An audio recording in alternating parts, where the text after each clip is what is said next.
Yeah, first of all, warm welcome to you all to this conference about the evidence basis for treatment with or without the use of medicine.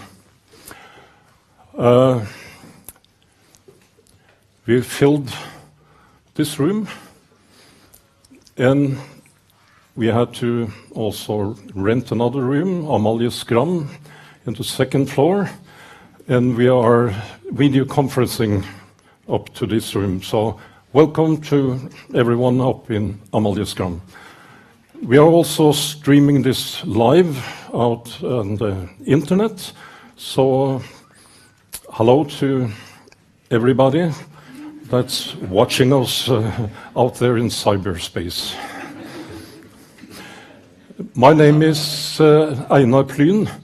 I'm the leader of Stiftelsen Humania that is arranging this conference together with Fellesaksjonen for medisinfrie behandlingsplasser.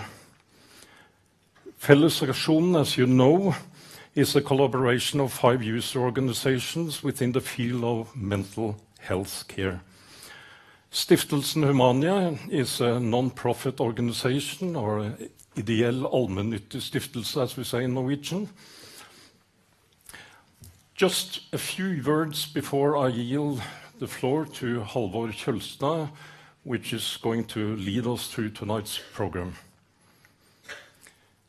There will be 2 short breaks. We're serving some coffee, tea, and ice water down here. We have a tight schedule, so it's important that after you have, stretched your legs and had something to drink, that you find your seat again so we can continue within the time we have for disposal. Finally, before I give the words to Halvor, I just want to announce the next conference, which will be Alternatives to Psychiatric's Disease Model and Diagnosis for Understanding Suicide. And we have been so lucky to get the keynote speaker, Davis Jobs, which is one of the leading scholars within the field of sociology. And this is an arrangement together with 𝗀𝗵𝗵𝗃𝗃𝗃𝗃 and Høgskolen i Oslo og Akershus. It's now my pleasure to introduce Halvor Kjølstad, who will chair tonight's event. Halvor is a psychologist and a member of Stiftelsen Humania's board. Halvor, the floor is yours.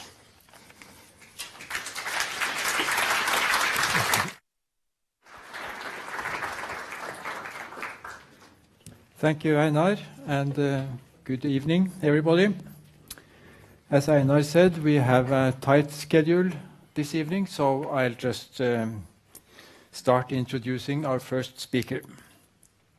And our first speaker is Håkon Rian Ueland, who is representing Fellesaksjonen, and he is also the leader of We Shall Overcome. And in his daily life, he works with minor single asylum seekers in Rakkestad. So, welcome, it's yours.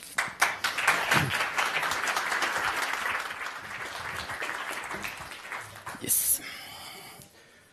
Gotta find my... anybody hear me? Can you hear me? It's good. Gotta find my presentation first. It's not there. Here, I think.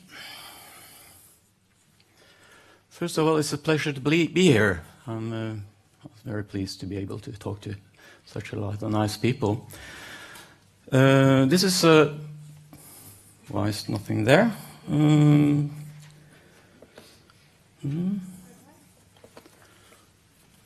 There. You heard all that already. I'm going to talk first about the process from the health minister first asked for medicine-free, drug-free treatment to be implemented in the health regions of Norway. He asked twice, nicely. That didn't work. So then he told them, start planning, and you should be ready by 1st of June 2016. And they did start planning, and they did start implementing, and nobody was finished by 1st of June 2016. They asked for help from some of the members' organizations, the user organizations in Norway. And some did a very good job. Up in Tromsø, they did a very good job, and they very solid. And others did a... The important thing was, should patients have the possibility to choose mental health care without medication? We have Ivar Røssberg here, who says no, they shouldn't, because the evidence for this being a good treatment isn't strong enough. He thinks it's a bad idea. I would like to lift the voice of somebody who disagrees, a user. Her name is Eline, and she wrote a blog post 6 days ago about medication-free alternatives. Her blog address is there. I suggest you take a look at it. Perhaps she's sitting next to you. I know I asked for her permission to use her post in my presentation, and she said yes. She said she wanted to ask for permission to leave the hospital. She's in the locked mental ward, and she didn't have a choice going in there, so she wasn't sure if she could get out. She's 25 years old. I put up the Norwegian post here, and I'll read the English, so those of you who wish can stick with the Norwegian. What she writes is, I've lost count of how many times I've been given drugs against my will. I wouldn't wish this for anybody. It has made me lose valuable time of my youth, time I can never regain. I remember thinking that the nurses gave me and other patients drugs to make their job easier. Naturally, it's much more comfortable to work with a gang of zombies than to play cat and mouse all the time. But the thought scared me. Today I know it isn't so. I choose to believe in the good in people. I believe that the nurses had the wish to help, not drug me to remove my personality. That was what I felt happened. I said so, but I wasn't heard. It hurt. More than all the pain of the needles. It hurts even to think about it. Even today, I would rather be psychotic than to use antipsychotics. I've heard others say the same, and there must be a reason for this. Unfortunately, we are many who have been forcefully drugged and been traumatized by this. I'm afraid that experiences such as this can lead people to losing their trust in the people who are actually there to help. I am no way an expert in medicine. I'm no doctor. I'm only a human being. A human being who knows a whole lot about the disadvantages of forced drugging. I stand firm by the conviction that patients should have the liberty to choose not to take drugs as long as it's defendable. Naturally, medicines may be of help to some people, but for people who are as strongly opposed to them as I am, alternative solutions should be found, because help can be found that doesn't feature psychotropic drugs. Bent Høie recently said something about people being different and experiencing treatment in different ways. With medication-free alternatives, patients are taken seriously. Patients are experts in their own health. It makes me happy to hear that other people feel the same. We have to take care of and have our autonomy respected. There are so many patients in psychiatric healthcare who don't want to be treated with drugs. They must be listened to and taken seriously. There are many other ways to give necessary care and treatment. Talking therapy, cognitive therapy, are just a couple of examples. It's time to use some creativity. If one decides to treat patients with psychotropic agents without their consent, several criteria must be fulfilled. These people must have, first of all, a serious mental health issue. Alone, this is not enough. They must pose a danger to their own or other people's lives, or it must be evident that the medication will lessen the chance of the illness becoming worse. I've not been in danger for myself or others. I've been psychotic and I've been scared. Very scared. Fear should not be medicated away.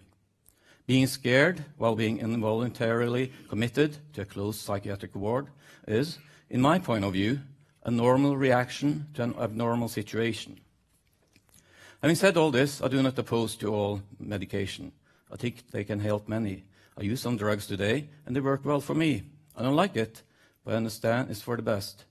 What I'm concerned with is that everybody should be given a real choice. You should be allowed to select not to take drugs if you don't want to, and to choose some other treatment in which you believe. I believe that people should be respected as human beings and not just seen as another psychotic case. Is that possible? Yes, I definitely think so. If you don't try that, it will be a major mistake. I think that she puts forward in words much better my point. I think this is a very strong way of saying we need alternatives. It's not good enough just to throw some Zyprexa or whatever, antipsychotic medicine or antidepressants or whatever.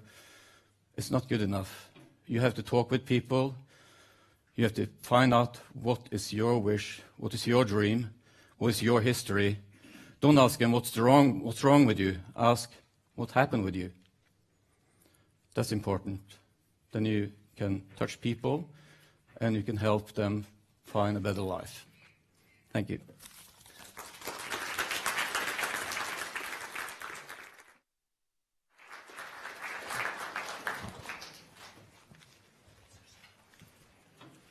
Thank you, Håkon, Rian, Ueland.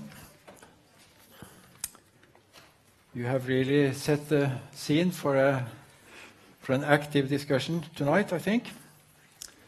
And I now have the pleasure of introducing our next speaker, Ivar Røssberg, who is a psychiatrist and a professor at the University of Oslo. And you have been working for many years. You have been interested in research concerning psychosocial interventions for patients with severe mental disorders. And you are also teaching psychiatry for medicine students here at the University of Oslo. And your theme is psychiatric wards without medication. Why is it a bad idea? So, welcome.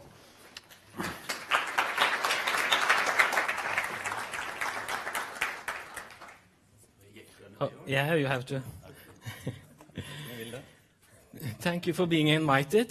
I was invited by 𝗙𝗶𝗶𝗀𝗶𝗆 3 years ago, I think, with Bob, and we just had a discussion then. Yes. Then there was no doctors in the audience. I was mistaken. There was one, but he almost didn't dare to say that he was a doctor. So he was a backbencher who said, yes, I'm a doctor. I think there are more mixed now. What I'm going to talk about is psychiatric wards without medication, why I think it is a bad idea. This is my main text today. The history of psychology, psychiatry is full of treatment approaches for patients with psychosis, which have had enthusiastic and engaged followers, but that after a while have been shown to be ineffective or even harmful. Today, we should expect that new methods for treatment are thoroughly examined and tested before they are recommended, so we don't repeat the mistakes in the past. Since 1997, I have researched psychosocial intervention for patients with severe mental disorders. Mostly milieu therapy, early intervention, family work, and psychotherapy. Much of the stuff that's going to be implemented in the medication-free wards. I'm trained in psychodynamic psychotherapy, and I'm supervisor in cognitive therapy, and I have no research including medications and no collaboration with the pharmaceutical industry. But almost today, I have no book I want to sell, and I have no psychological therapy or psychotherapy I want you to use. This debate has been largely on anecdotes, so I also want to tell you anecdotes. I did a CBT project for a couple of years ago. This is one of my patients. I have anonymized him. He was admitted to acute ward. He had several voices in his head. He was living in a Truman world whenever he walked on the train, everyone could read his mind. Everyone. He was anxious, depressed. They started at the acute ward with Abilify, aripiprazole, no effect. A couple of months, they started with olanzapine, 𝗀𝗵𝗃𝗃. He gained weight, no effect. Lastly, when he came to me, he was on 𝗀𝗵𝗃𝗀𝗃𝗃, and I started a cognitive behavior therapy. I introduced him to the principles, ABC, case formulation, and tried to build an alliance. And it was difficult. But soon, you see, after week 6, he improved markedly. This is his rating of how well he has been during the last week. So we had tried 3 antipsychotics, and he was starting cognitive psychotherapy. What do you think about it? Excellent psychotherapy. He's improving a lot. I am a good psychotherapist, or? Yeah, maybe. I think I'm a very good. So there's no problem. Just that I didn't tell you the whole story. Something happened there. He started with clozapine. Is this still me who is a good therapist now, or is it the medication? This is the 4th medication he's using. I met him for a couple of months ago and started talking to him. He's now in full work, and asked him if he would choose medication-free wards when he gained weight during the olanzapine. He said he would be in doubt. I am very doubtful and critical if you have chosen that. I could tell you several such stories. The joint action, or fellesaksjonen, I think we can use the fellesaksjon here, for medication-free treatment. Who are they? Mental Helse, 𝗀𝗏𝗃𝗃𝗃, Landsforeningen for pårørende innen psykisk helse, Aurora, and we shall overcome. Who are they? 3 of them are real, purely anti-psychiatric organizations. Aurora, we shall overcome, and 𝗀𝗏𝗃𝗃, I don't think they want psychiatrists. I don't even think they want psychologists. Have they something in common? No, I don't think so. Except for one thing, they don't want antipsychotics. That's the only thing I have found out. What do they want? They want psychiatric ward without medication, the possibility to choose treatment they self believe in and want, no forced medication, a safe place to be, a bed to sleep in, regular meals, people to talk with, and develop a culture of treatment methods without medication. We can go through these points after.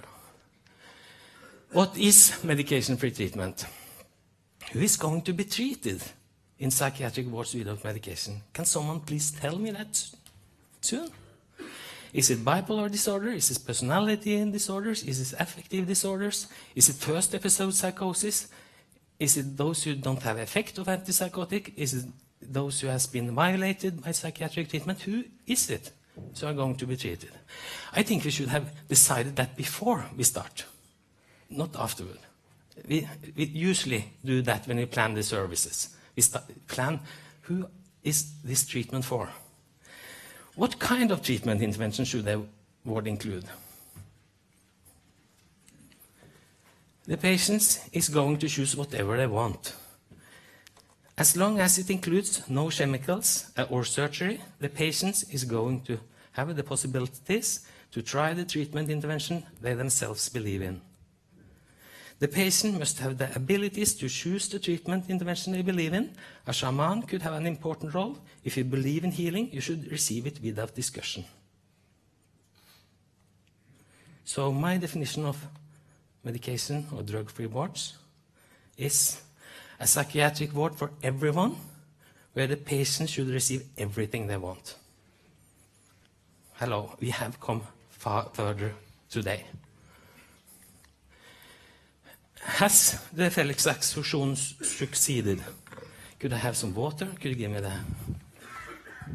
Thank you.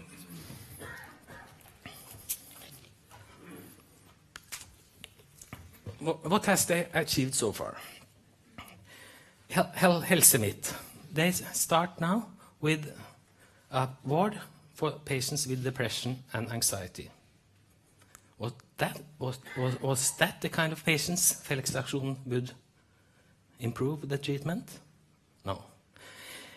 In the same time, in 𝗀𝗵𝗻𝗁, they are turning down 𝗂𝗂𝗃-team, who has several studies have shown that is very effective. Helse Vest is just doing whatever they're doing and always have doing. They are now registering the patients with psychosis who don't get medication. Helse Nord I will come back to, and Helse Sør-Øst has several different implementations. User involvement. Shared decision-making is important and should be obvious in mental health care. I want more power to the patients and more and stronger user involvement, but not at the expense of what promotes mental health. User involvement is essential, especially in designing optimal health services. But, and this is a big but, shared decision-making. We have to inform patients with mental health problems in an objective way about all effective treatments and side effects. We have to clearly describe what is the positive effects and what is the negative effects. I think the patient should have the ability to choose non-documented treatment if they want, even harmful. But that is not the official health care system should pay. Is this? I asked the president of the Norwegian Psychological Association, how would you inform a patient with a first episode psychosis about evidence-based treatment? This is a first episode psychosis. He said, I would inform him, her about the serious side effects of medication and the good effects of therapy and let the patient choose. Is that evidence-based? Is it? No. If the president of the Norwegian Psychological Association can say that, what will the patients outside meet? I don't know. Do we really need antipsychiatric iron in the health system? Thanks, you, but no. I wrote in Aftenposten 14 Juni, it is not correct, as stated by our health minister, that there are well-documented treatment approaches without the use of medication for patients with psychosis. The head of the 𝗀𝗵𝗻𝗃 Center was quite annoyed when he was interviewed and confronted with that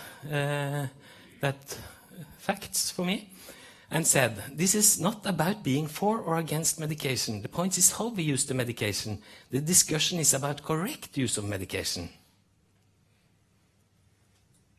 Hello. Are we going to have some wards with correct use of medication and some wards with incorrect use of medication? No, we are going to have correct use of medication all over mental health system. Optimal treatment of psychosis is often both medication and psychosocial interventions.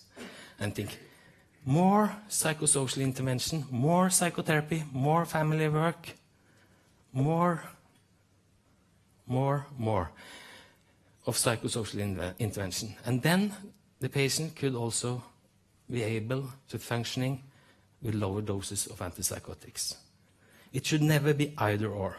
The patients are not served by choosing side, and we don't need special unit where the purpose is not to give a well-documented treatment. Psychiatric wards without medication are not evidence-based. No guidelines, nationally or internationally, describe medication-free treatment. Resources to plan and organize medication-free wards weakens other treatment interventions. We have to prioritize in the health system. To prevent over-medication, wrong medication, and unnecessary use of coercion are an obvious task for the ordinary mental health system. And it undermines guidelines and scientifically founded treatment. Everyone said that it's many people who want medication-free wards. How many wants it? That's also something we should have described before we start this project. What is many? Our health minister said that many wants medication-free wards. How many? I have asked 1 year now. Nobody except one have given me an answer.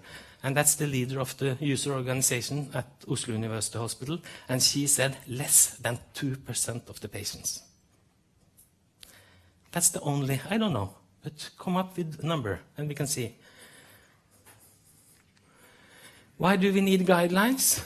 The national guidelines are rooted in patients' experiences, research, and work together to make the best possible treatment for patients with psychosis. There are many good arguments to treat and understand mental health from different models. We have social learning models, we have biomedical models, we have cognitive models, we have psychodynamic models.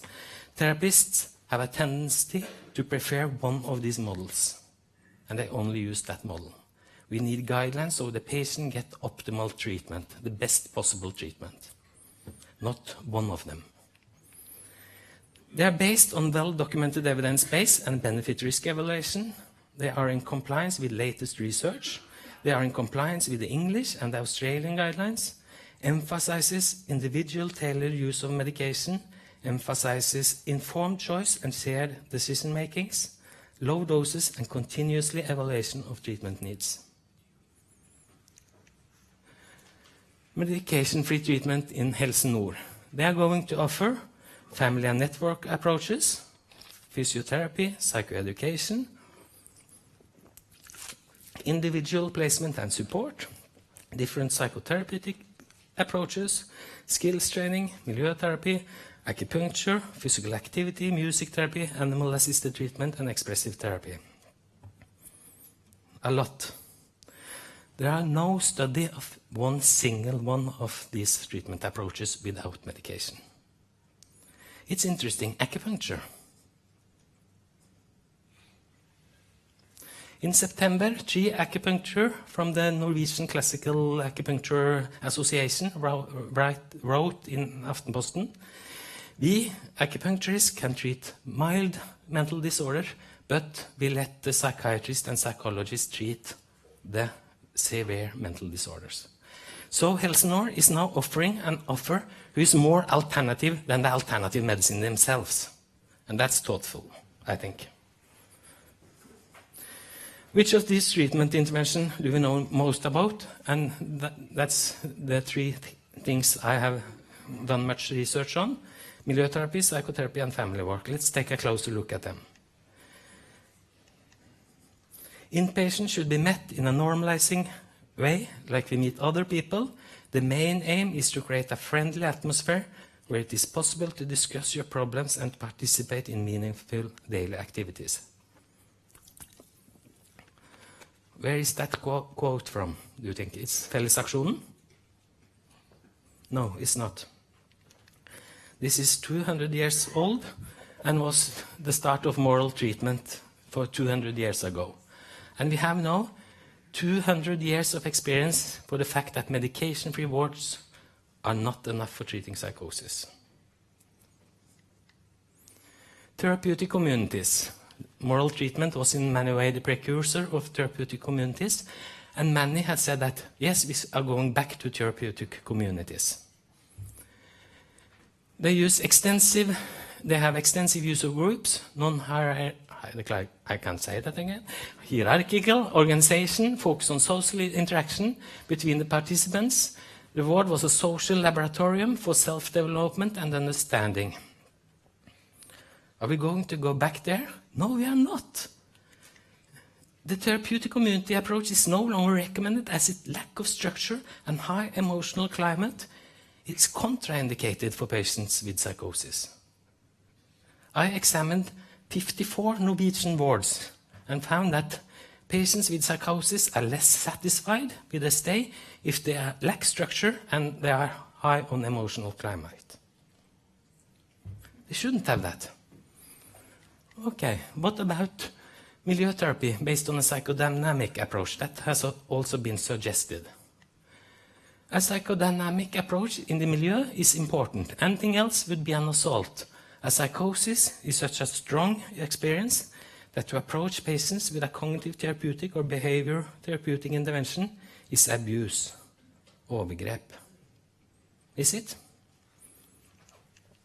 We have a long tradition for psychodynamic milieu-therapy. Sestnerd Lodge is an example. Tom McLachlan worked there for almost 20 years. They examined the results and found that patients with psychosis didn't get better. And they talked about the patients. They did many things.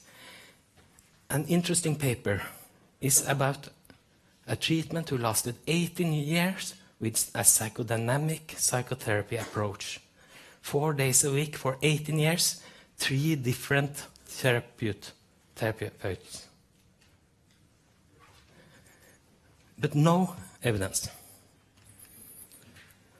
Since psychodynamic treatment has not been demonstrated to be effective and more effective treatments are available, we propose a moratorium on the use of psychodynamic treatments for schizophrenia. Indeed, if a drug had the efficacy profile of psychoanalysis, it would surely not be prescribed and no one would have the slightest qualm about relegating it to the dustbin of history. I think that's dramatic. But could that happen now with the medication-free ward? We start wards just with psychosocial intervention. The therapist will see that it not works so good anymore, and we throw it out with the water. They did that with the psychodynamic therapy, I think. Are we repeating the same? Maybe. Need-adapted treatment and open dialogue started about 1960. It's approximately 60 years ago. Why are they still not included in national guidelines? In 2003, 𝗀𝗿𝗶𝗀𝗃𝗀𝗄𝗏 and Svein Friis summarized the finding. They reviewed every publication from Psyklas group and found no adequate reason for his allegation, påstand. In his publication, we found mostly detailed description of the meaning of the open dialogue concept and single case description. A lot of what is described is not at all justified.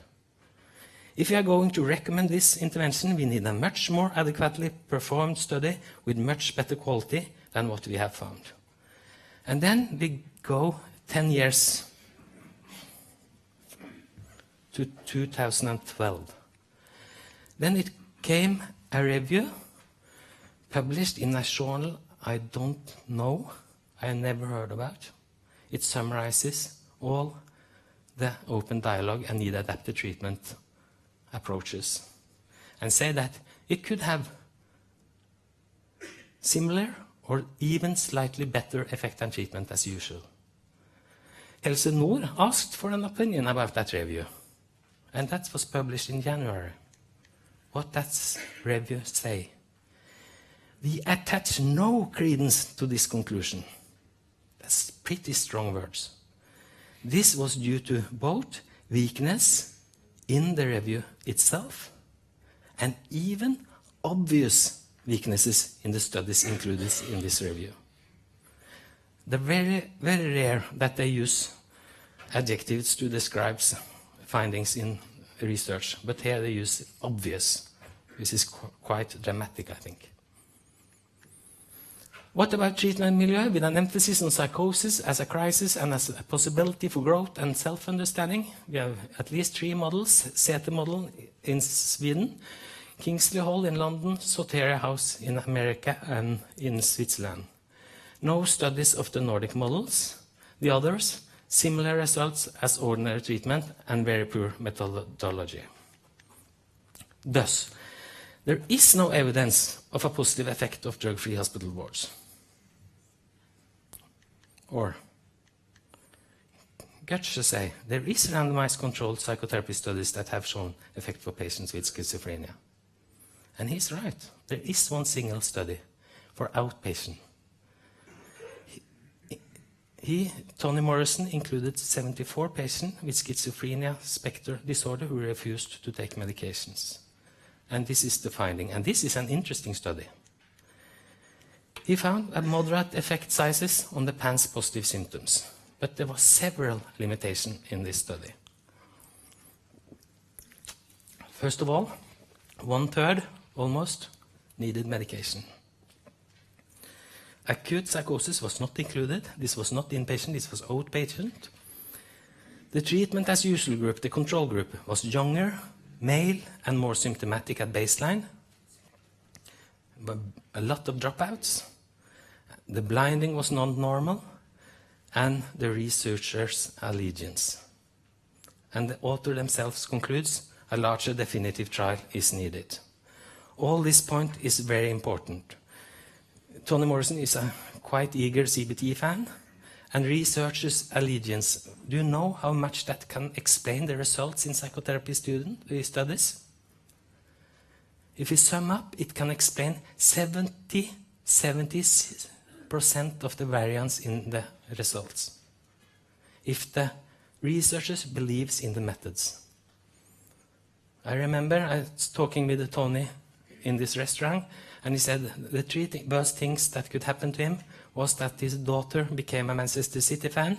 He's a Manchester United fan. He's a dedicated Manchester City fan. The next worst thing was that his daughter started to work in the pharma industry. And the third worst thing was that he became a psychodynamic. He's a very eager CBT therapist. Why is it important to be open but also a bit skeptical to new methods? Let's see at how cognitive behavioral therapy and psychosis has developed. We see large effect sizes at the start when it is introduced, and it's falling. That's all therapy. Medication falls, and every psychosocial intervention will fall after the introduction, and the enthusiasm has been faded away. I don't think I... Family work, no studies without medications, well-documented treatment approach with medication. I think it's the psychosocial treatment approach that is best documented of the psychosocial interventions. So, what kind of family work are they going to get? In Helse Nord, for example. Are they going to get single family treatment, multi-family treatment? Are they focused on communication skills, and so on? What are they going to get? The next slides, I want to illustrate 2 points. The promotion of psychosocial methods is no better than the medication promote themselves. And it's not good for everyone.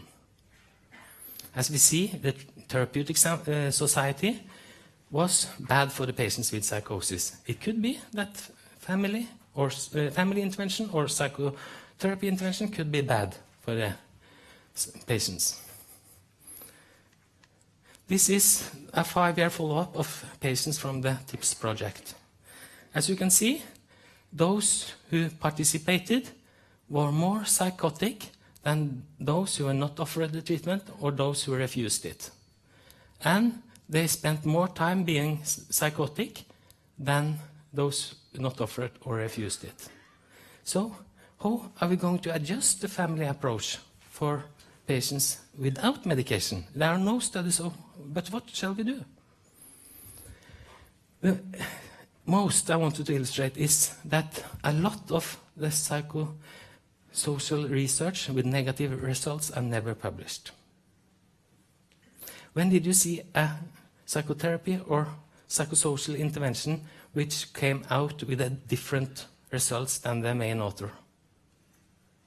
That's the first one came in 2000, and now it's some more. This paper was very difficult to publish.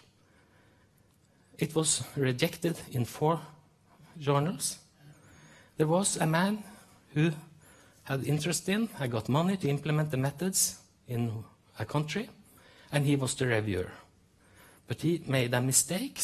He sent the same review after we had fixed and adjusted the manuscript for publication, and we could take contact with the the editor and say he obviously don't want this to be published. What about antipsychotics? This has been a great part of the debate. On the left side, antipsychotics are dangerous. On the right side, those who want to use them, just use them. That's how we decide. And Robert Whitaker is the Donald Trump of antipsychiatry. He said that I could say it, but I didn't say I mean it, but I mean it. Yeah? You have to poke fun of everyone? No? I asked him before I presented these slides, and he said it was okay. He has been called much worse thing. But he might be right that antipsychotics is overused. Just a couple of examples.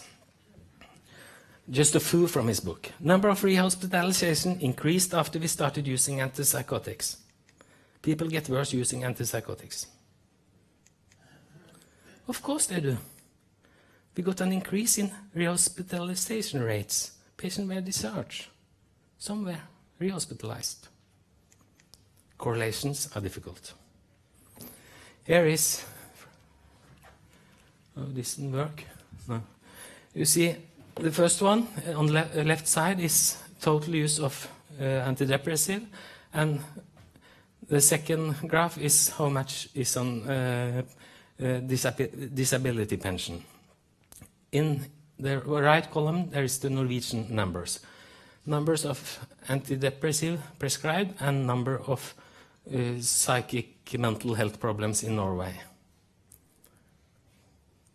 There could be several reasons for this co-variation. Robert Whitaker is saying, yes, there could be, and acknowledge that there are very many other reasons to this co-variation. He acknowledged that.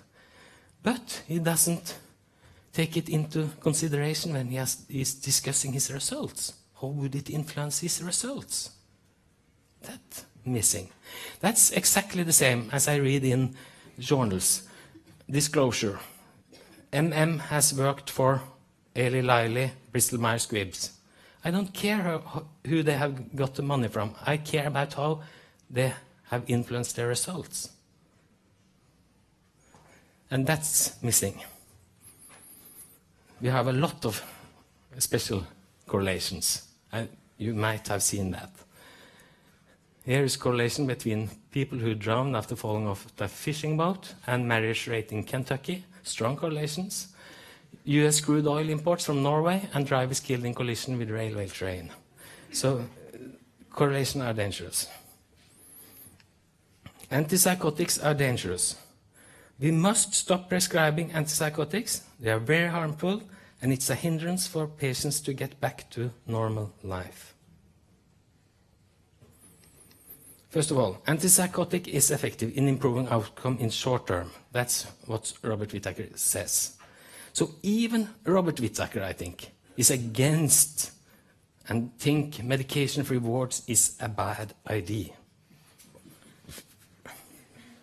That's something Fellesaksjonen should think about.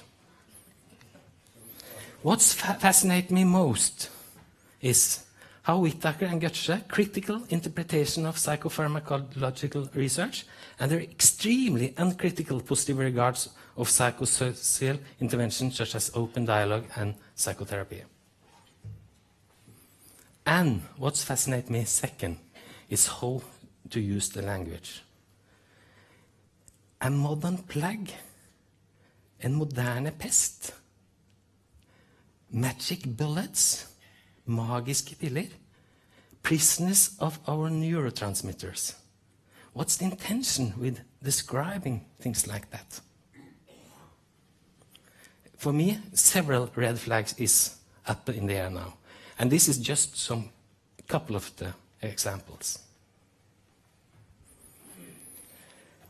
Up to 3 years, it is clearly well documented that antipsychotics are pretty effective. You agree, Bob? No. No, thanks. What's next?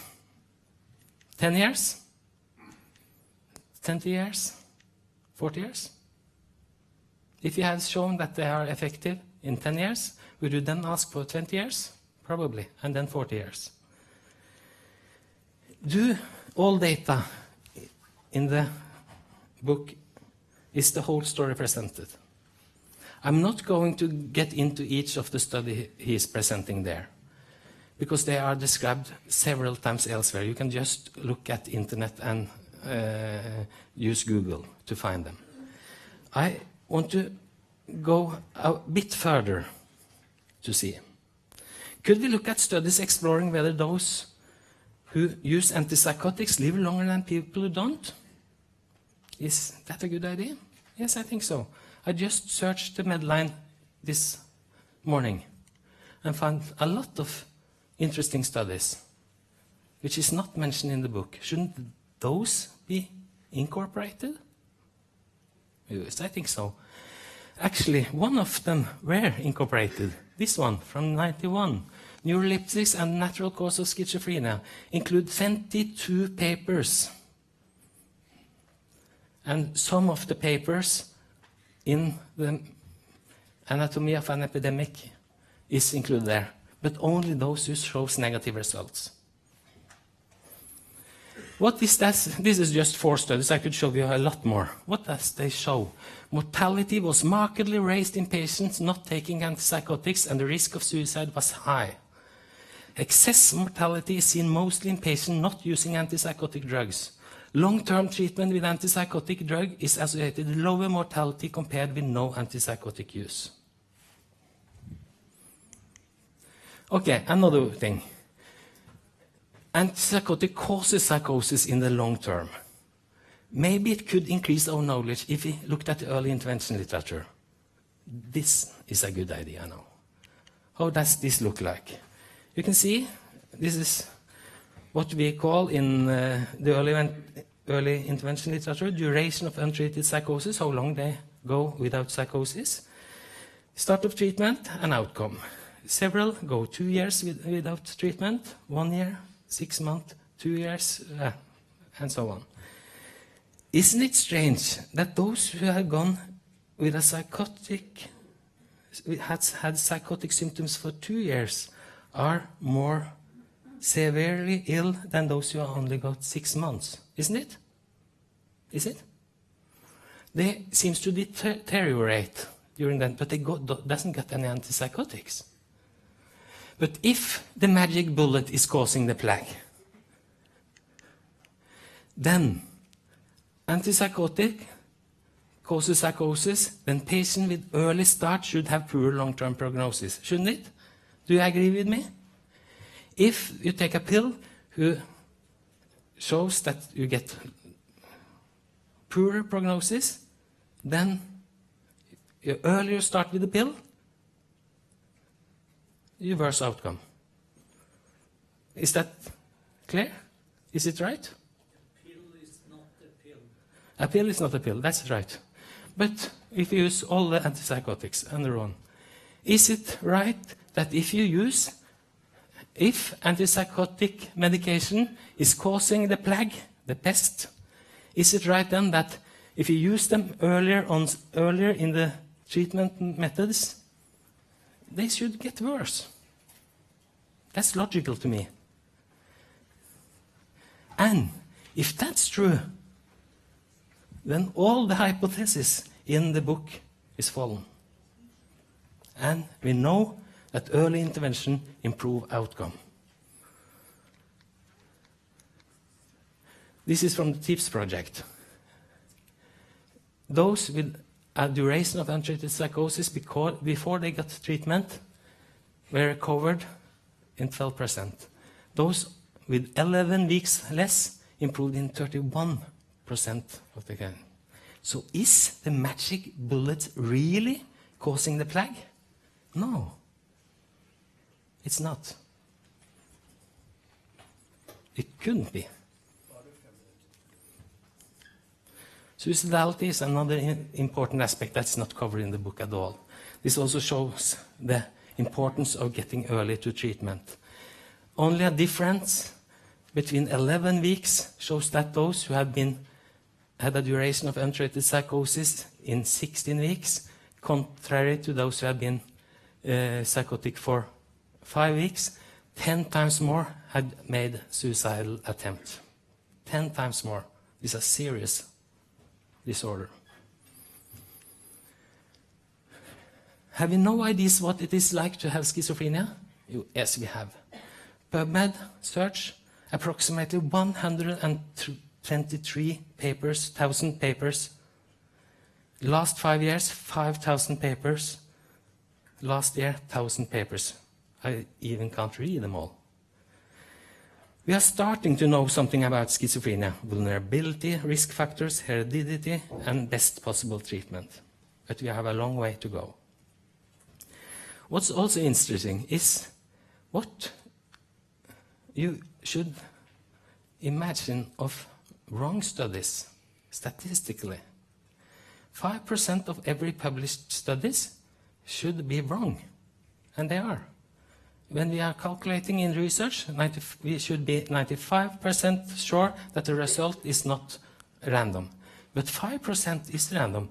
So if you take the papers the last 5 years, 250 papers should tell you something that's wrong. And that you have to take into account. It's not difficult to write a book or something about those 250 studies. Research, search again. We have all the time going back to the data and see if you have understood it right.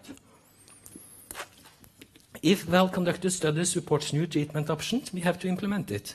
We need constantly to change our views and beliefs of what is best possible treatment and not harmful. Finally, and luckily, it's not just me. Summing it all up, what other psychiatrists think of medication-free wards. What do the president of the Nordic Psychiatric Association and Baltic Association say about medication-free wards? In my opinion, it's difficult to provide treatment without any evidence for its effect. In my opinion, it is better to have patient-free wards, not medicine-free wards. Overview is that this is not good medical practice and would not benefit psychiatric patients. An adequate pharmaceutical regimen is crucial for safety at the in-house treatment facility. There are some areas or hospitals promoting the idea of medicine-free wards, but the reason for this seems more ideological than scientific or medical. Medicine-free wards, as an alternative to traditional mental wards, are a novel concept that yet has to prove itself. Evidence-based intervention, both medical and psychosocial, should remain the cornerstone of modern treatment strategies in psychiatry. The ambition of improving overall quality of care calls for a more positive definition of the content and the treatment profile, rather than the negative delimitation of what should not be in it. So, it sums up. Do you like chocolate? All of you? Sure? Not always? Of course you do. Would you recommend chocolate to others? Yes? Would you? Of course you will. And I want you to think about the last one. Does it cure psychosis? Thank you.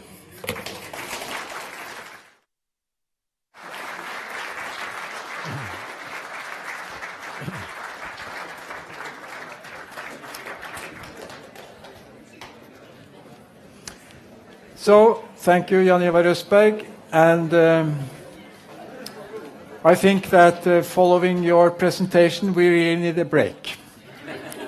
So, we will now take a 10-minute break.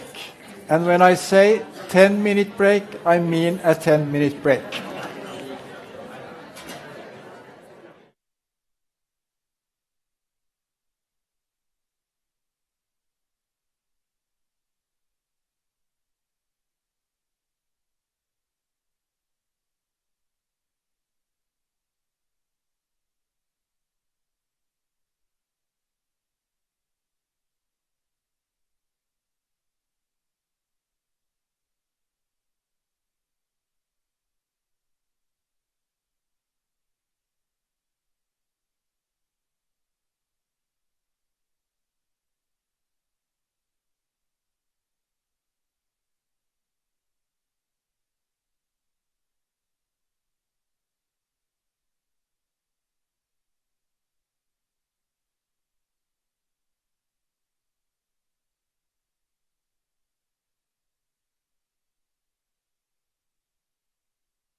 Hallo, hallo.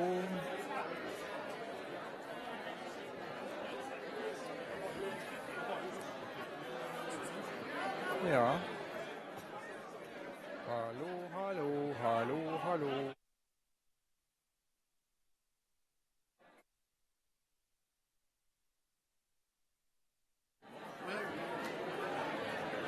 Kan vi få litt lyd? Nei. Yeah, to see what was going on there. So I'm finally getting over the jet lag. Hva er lyden, da? Har jeg lyd? Da er det fint om folk inntar plassene.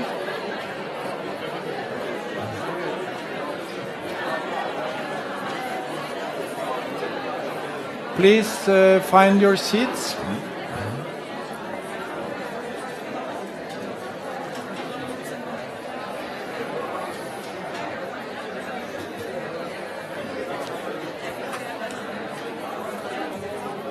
Please find your seats and we will proceed in a few seconds.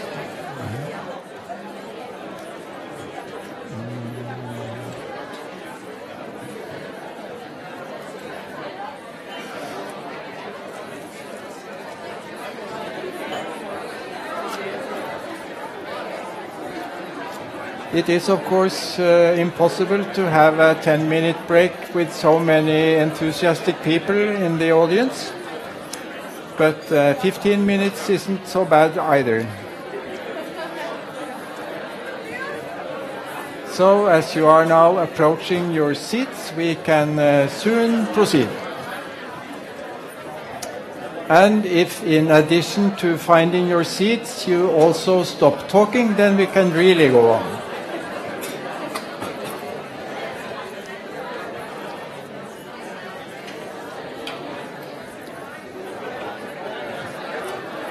Okay, we are getting closer. We are getting very close.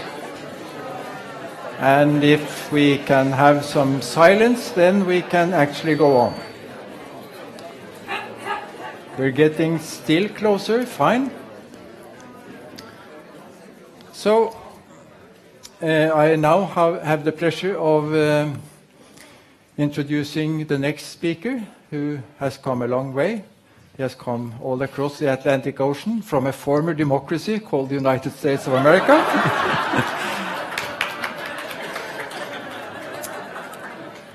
And Robert Whitaker, he is a journalist and author, and he has actually won numerous awards as a journalist covering medicine and science. Maybe the most prominent award he got for his book. It has already been some quotes from your book. Your book, Anatomy of an Epidemic, in 2010. It won the award, the Investigative Reporters and Editors Book Award for Best Investigative Journalism. And your theme is rethinking antipsychotics, recovery rates, and long-term outcomes for unmedicated patients with schizophrenia spectrum disorders. So, please.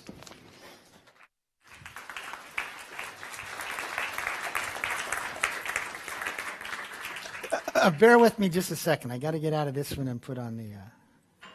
maybe someone can help me with this. I'll hold it. I got it, I think.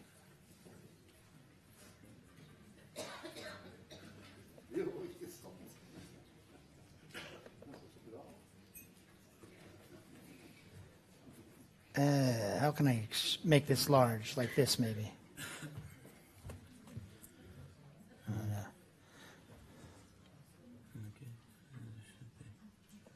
You have to open it in Adobe Reader. Okay.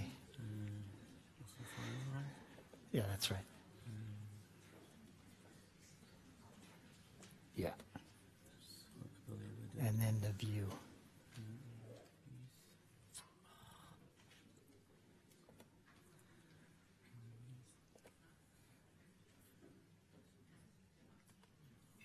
Beautiful, thank you. I was going to say it's a pleasure to be here. No, it actually is a pleasure to be here. And I have to say, oh, it's on there, but not on there? Well, I'll just tell him while he's getting this set up. You know, I've been called many things in my life, but being called Donald Trump is the biggest insult of all, particularly at this time. And then when he came down, he says, I could have been harsher, and I don't know what is harsher than being compared to Donald Trump these days.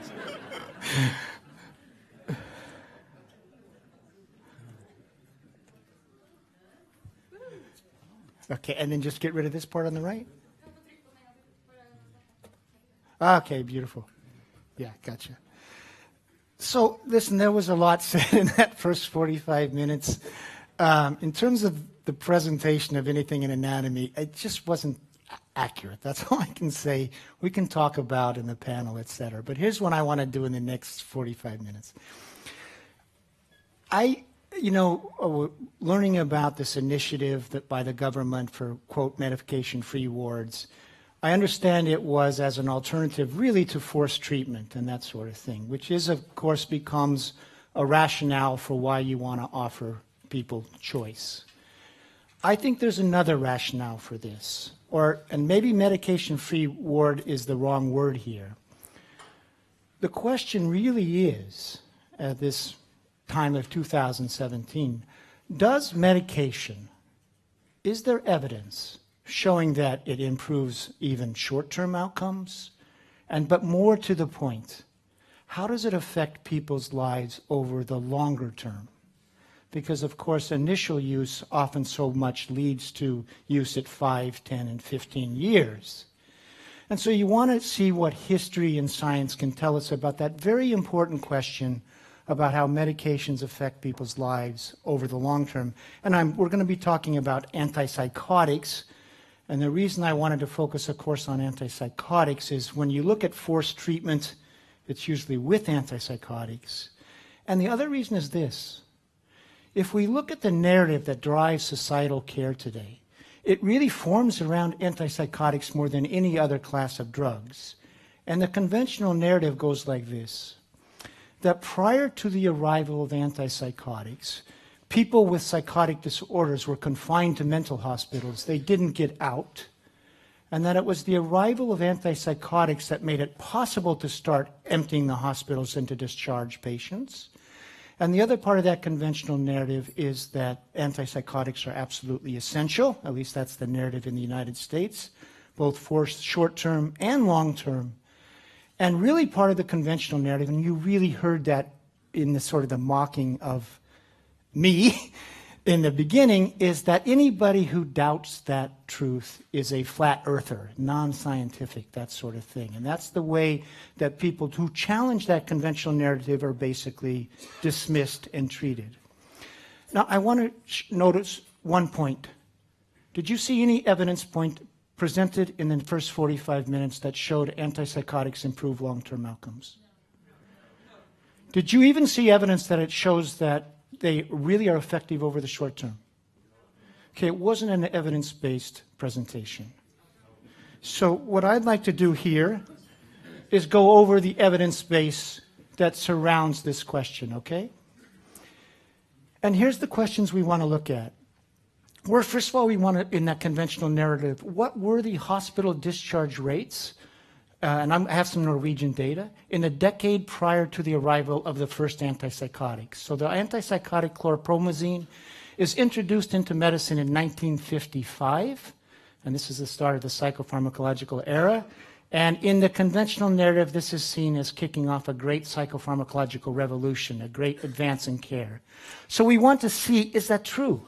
Did people prior to the arrival of antipsychotics not get out, first episode psychotic patients, and did the arrival increase the discharge rates? Because if the conventional narrative is true, that's what we should see, okay?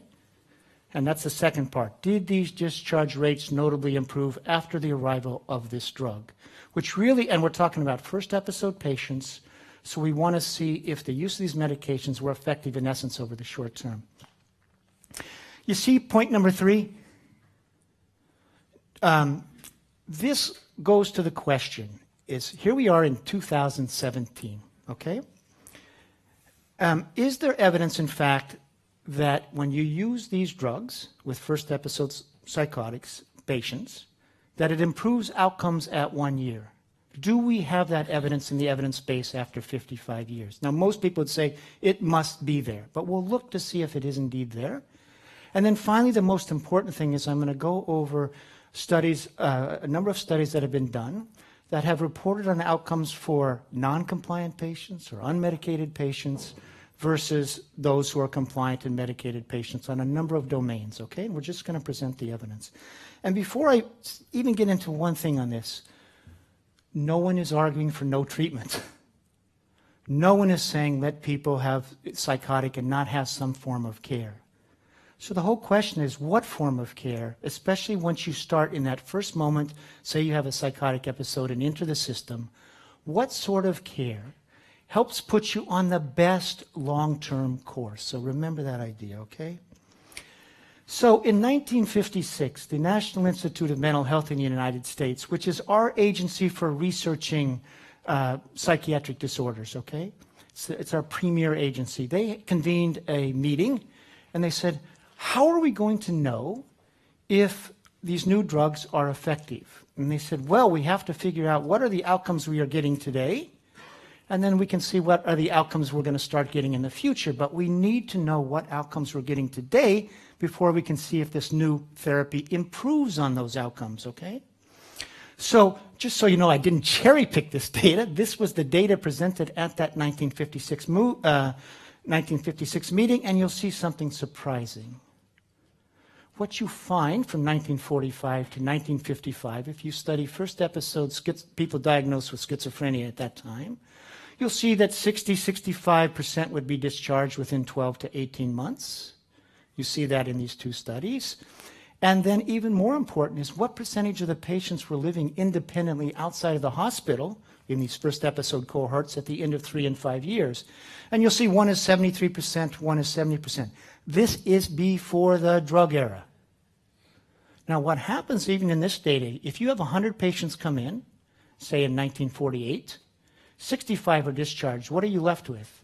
You're left with 35 who did not get out, and that becomes part of your chronic population. But you're forgetting about the capacity, so to speak, to recover over time that you saw in these hospital settings. So just my point here is the conventional narrative that remembers that people didn't get well at all before the introduction of antipsychotics is not borne in the data. Now here's your Norwegian data. So this was a study of, I think, all the hospitals. They gathered all the data in the hospitals for patients who were treated in this 4 years for functional psychoses. And then they looked at the status of the patients at the end of December 31st, 1953. Okay, and what do you find? You find that a small percentage died in the hospital, transferred to other cares like to other facilities, still in the hospital, but look at this. So you do have a group that is discharged, and then they get readmitted, they have a relapse. What do you see here? These people were discharged and never came back to the hospital, and you did not have a disability system or a social service system that was providing sort of, financial support. So what you see in your own data for that time is, in fact, people prior to having the antipsychotics, a significant percentage recovering and staying out of the hospital, okay? So now the next question is, chlorpromazine, I think you called it Largactil, right, here in Norway, I'm not sure, but the first antipsychotic is chlorpromazine, and we had one study done in the United States at that time to see if this was now going to improve discharge rates. It was done by the state of California. They looked at all their first episode patients in 1956, and then they looked at the end of 18 months, what were the discharge rates, and this was where some hospitals weren't using the drugs left so much or at all, and others that had really adopted it, and what they found was that the discharge rate for those not treated with antipsychotics, this is first episode schizophrenia patients, was 88% in 18 months. It was actually a little higher than it was for those treated with antipsychotics. So what did the researchers conclude? Just read it. Can you all read this? Is it big enough? I want you to read the researchers' words and not my words, okay? because apparently I'm not a very good with the truth if I'm Donald Trump. But you can see what they say is the untreated patients, untreated, consistently show a somewhat lower retention rate. Now here's your data from Norway. Here was the comparison made of this very question by Norwegian researchers. So they looked and they said, okay, well, here's all the people that were admitted. These are big numbers too. You see the numbers of functional psychosis? I think this is from all your Norwegian hospitals that in the entire country. So what do you see? Discharged and not readmitted, and it's the same time thing. So you have 4 years, and then they're looking at the end of the 5th year. They're basically the same, right? There's no big difference. So in other words, we're not seeing an improvement in first episode patients in terms of discharge from the hospital being better. How about by individual diagnosis? Here's before the introduction of chlorpromazine, and here's the after. What do you see? You see a great improvement in discharge rates? There's two messages here. One, are we really seeing an improvement? But the other is, remember that many people with time that have a psychotic episode and treatment of some sort get better, okay? Now, this is the most, I was asked, do I believe that antipsychotics have been shown to be effective over the short term? Now, in Anatomy of an Epidemic, I said, yeah, that's the data, okay? I didn't really want to take this question on. But the Cochrane collaboration, do you all know about the Cochrane collaboration? It's an international group of researchers that is supposed to review the research literature and say, what does it say to us? Now, if you look at studies on short-term efficacy, there are a lot of studies, hundreds, but here's how they're designed. And this is how every study of the new atypical antipsychotics was designed. You take people who are on drugs, okay? Then you yank them all off the drug. You randomize half to placebo. You randomize the other half back on drug. And then you see who has a greater remission of psychotic symptoms at the end of 6 weeks. Now, one reason you yank them off is because you want psychotic symptoms to increase, okay? And that way you need them actively psychotic to see if the drugs are going to work. And that becomes the rationale, the design for short-term efficacy. So what's the problem with that design? The problem is the placebo group is not a placebo group. It's a drug withdrawal group. And we actually all know that coming off drugs abruptly is a really bad idea.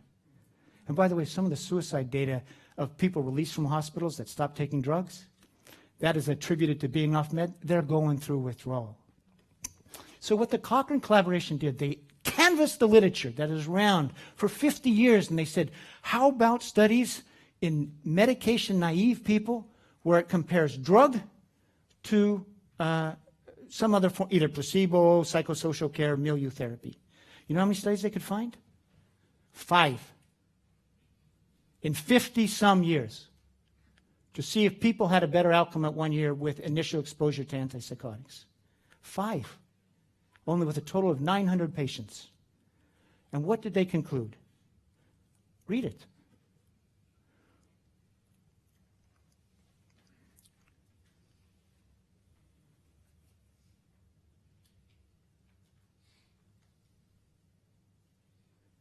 So, this is not me.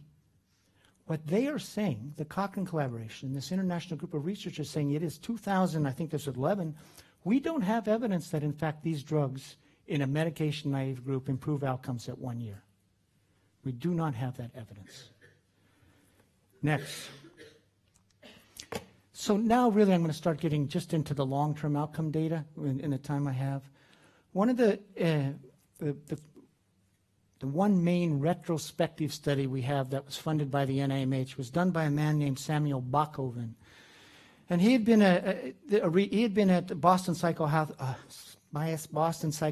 Hospital in 1947 when people were treated with a lot of psychosocial care, but we didn't have the drugs yet, and he had 5-year outcomes for that. And then he matched it to a cohort of first episode patients treated in 1967 with drugs and also psychosocial care. And here's what he found when he did this retrospective study. There was a little greater relapse rate in the modern era. In other words, more rehospitalization. But the most important thing he found was that the 67 cohort was much less socially dependent, much more socially dependent. Their functional outcomes were not nearly as good. So in 1947, 76% were successfully living in the community at the end of 5 years. Here they were much more on welfare, etc. So what does 𝗀𝗵𝗂𝗶𝗱, I hope you all have your reading glasses, okay? What does he say?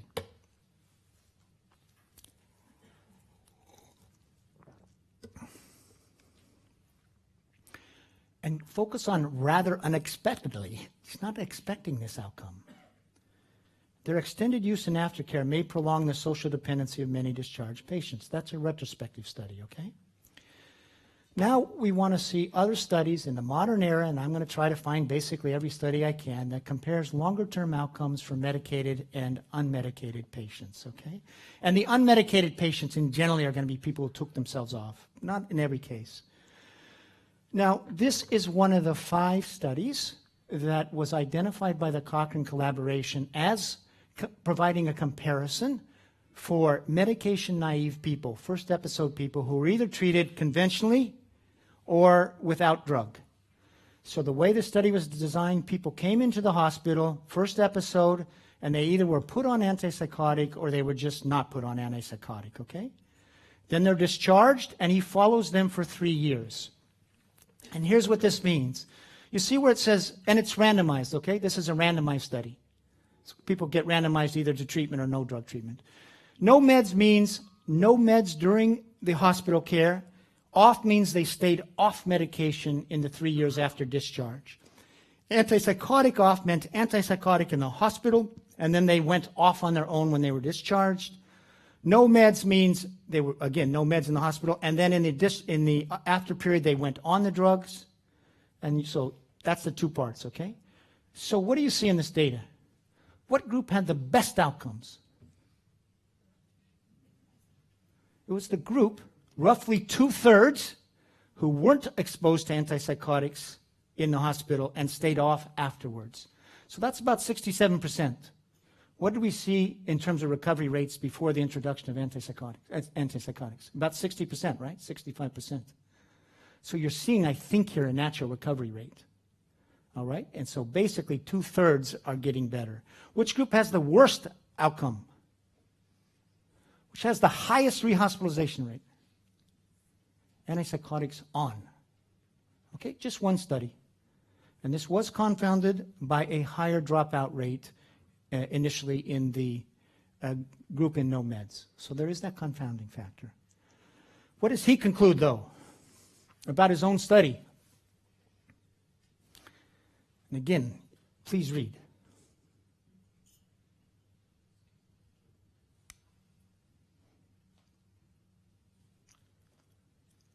This is one of the only 5 studies done that compares in medication-naive longer-term outcomes. And he says the key here is, if we're interested in long-term improvement, long-term, that may be different than short-term, okay? But that's one of the 5 studies. Next, this was a very famous study. You heard about it a little bit in the beginning. This was a study designed by Loren Mosher. Loren Mosher was the head of schizophrenia studies at the NIMH at this time, so he's our top schizophrenia doctor. It was a randomized study. So people come into the hospital. Some of them arrive with handcuffs and all, and then they're going to be randomized either to treatment as usual in the hospital with drugs, or they're going to be randomized to a house, which is staffed by ordinary people, non-professionals actually. Now, it's not a no-med protocol. Here was the protocol. They would try not to put people on, they would not put people on antipsychotics right away in the Soteria house. They would use benzodiazepines if people couldn't sleep, okay? And then if people weren't getting better after a week or 2 or deteriorating, then they would initiate antipsychotic use. So it was meant to be a selective use model for the medications, all right? Project ran 12 years. This is N is the number of people treated at the Soteria project. By the way, a small aside fact. The man who really ran the project was Voice Hendricks, Jimi Hendrix's cousin. And if you want to see why staffing can be so important, you should invite Jimmy and Boyce Hendricks here sometime, and you'll be charmed by this person. He has a warmth that is extraordinary. So here's the results.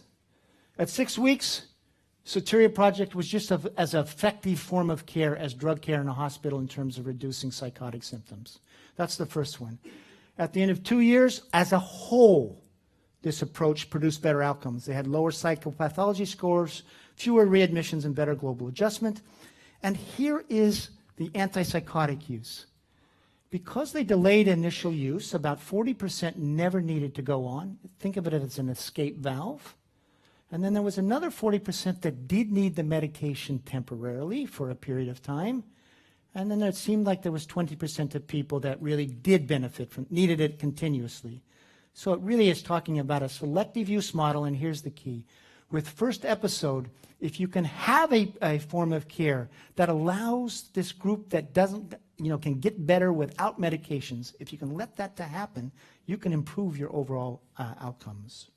What does Lauren Mosher say? What does our top schizophrenia doctor say?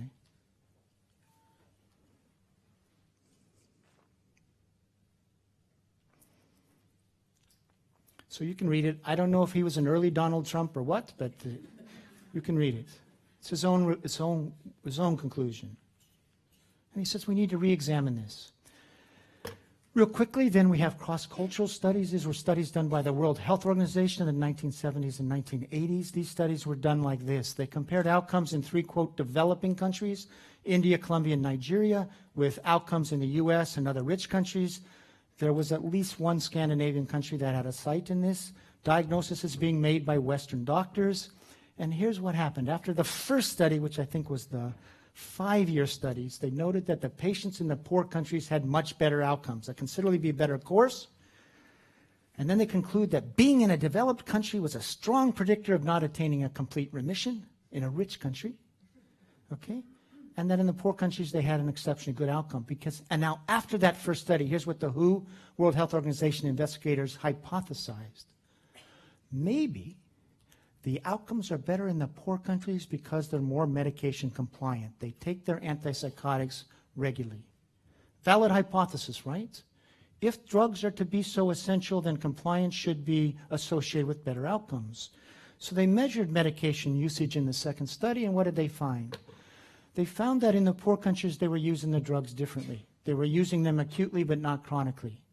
So only 16% of patients were kept on the drugs long term, whereas, of course, that's the standard of care in the rich countries. Now, they go back at 15 to 20 years, and they look up this cohort of patients. And what do they find? The outcome differential holds up general clinical state, symptomatology, disability, and social functioning. And look at this. Remember these data as we go forward. 53% were never psychotic anymore, they're off, and 73% were employed. I'm not going to present this data. There's a new international study funded by Eli Lilly. I think it's 11,000 patients in 37 countries.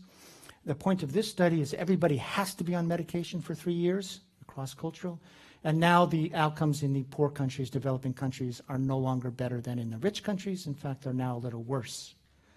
But it's not that the outcomes in the rich countries have come up, it's that the outcomes in the poor countries, as they've adopted this new model, have come down. This is the best long-term study we have done in the United States. It was done by a psychologist at the University of Illinois College of Medicine, the University of Medicine, and a psychiatrist named Tom Job. His name is Martin Harrow. Here's how the study was designed. He enrolls 200 patients with psychotic diagnoses from 2 area hospitals, one private, one public. That way he gets a diverse group.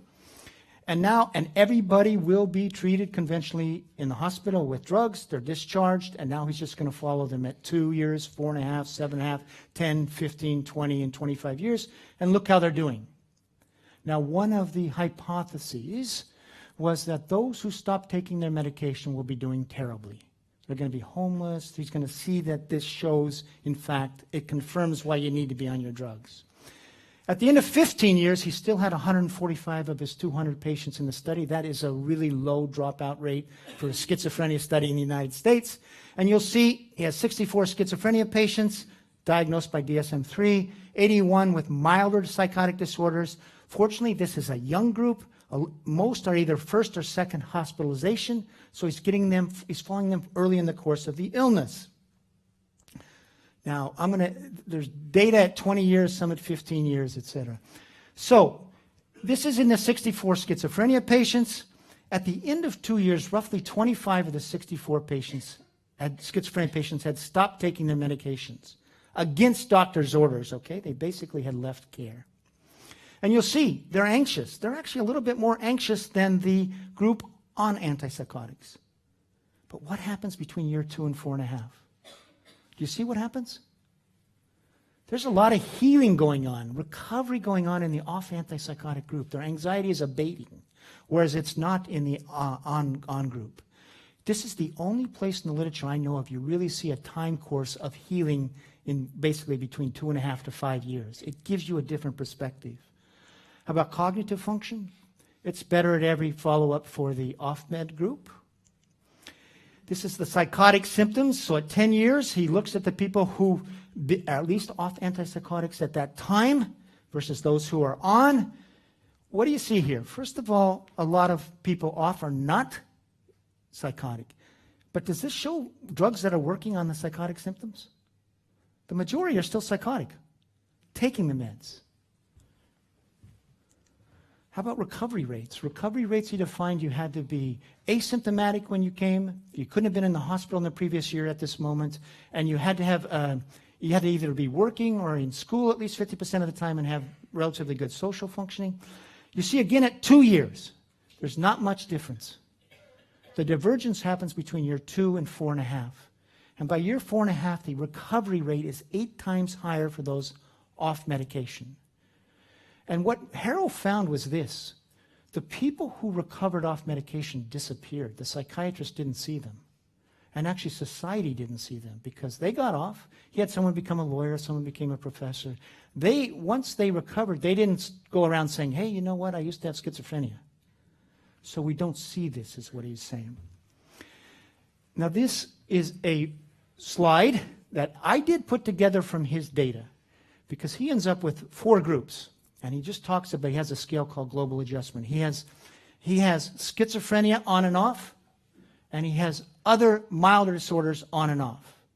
So the group with milder disorders had a better prognosis at baseline, okay? They weren't as ill, and they should have an expected better outcome. So how did the outcomes match up? Well, the worst was schizophrenia on meds. The next worst was milder disorders on meds. So milder disorders on meds ended up worse than schizophrenia off meds. Now that belies an easy explanation that it was just a difference in initial severity of symptoms because that goes counter to what you would expect. Okay? Again, you read what the researcher concluded by his own long-term study. Not my conclusion. Okay? He said this in 2008. Now, he has subsequently done a really interesting thing. He's looked at, he went into his schizophrenia patients, and then he looked at people who were off by year 2 and stayed off the whole time, and then he looked at patients who were medication compliant during the whole time. And what did he see with psychotic symptoms? Which group do you see the abatement in? Which group is doing much less psychotic over time? It's the group that got off by year 2 and never went back on the meds. But you also see, again, the people on meds, the compliant people, have a lot of psychotic symptoms. This is the work history, same thing in these 2 groups. Those who were either on meds all the time or off meds, you'll see that the group off meds, the employment rates are quite high, not so high with those off meds. I point this out because really what he found was this. You needed to get off the meds pretty early on to have this good outcome. That's what he really found. So here's what our leading researcher in the United States, funded by the NIMH, concluded after his long-term study. Okay? Next. The complaint about Harrow was that it wasn't randomized. We have a sort of randomized study done by out of the Netherlands. Here was the design. You get first episode patients who are stable for 6 months on antipsychotics, and now they're randomized either to a dose reduction discontinuation arm or treatment as usual. So the randomization is this. It's a randomization of a moment in time to a different treatment protocol. But once that happens, as he follows them for the next 7 years, it's going to, people be free to go off medication or on, regardless of what group they're in. But how does that treatment decision play out? Now, if you stop this study here, what do you see? You see that there's a higher relapse rate in the drug withdrawn group or the drug tapered group, okay? You stop it here, you say this is a bad idea because there's higher relapse rates.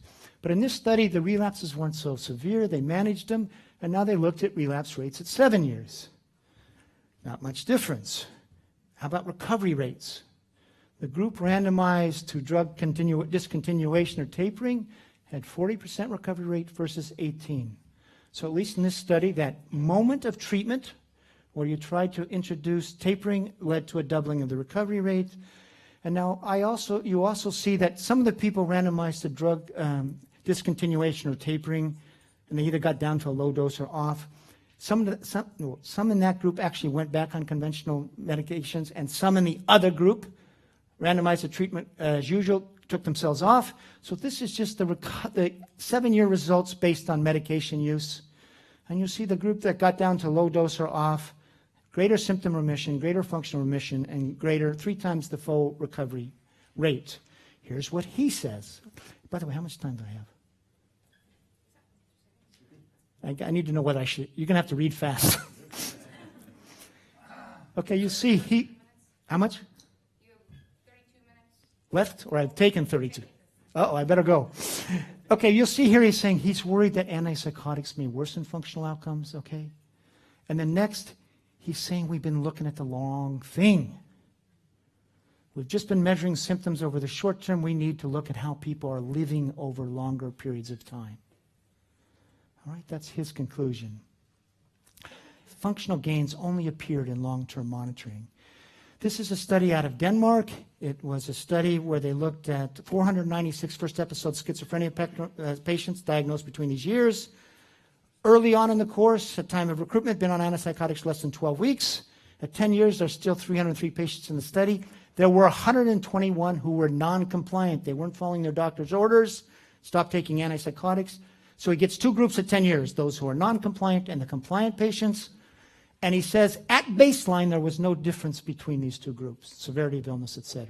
Okay, here's the outcomes. Blue is non-compliant, the red is compliant. Which group has a greater remission rate? Non-compliant. Which group is more likely to be employed? Non-compliant. Anyway, that was the Danish OPUS study. This is another study. It's called a Finnish birth cohort study. And the way this study works is they had been following people born in 1966 in northern Finland, I think across a lot of health outcomes.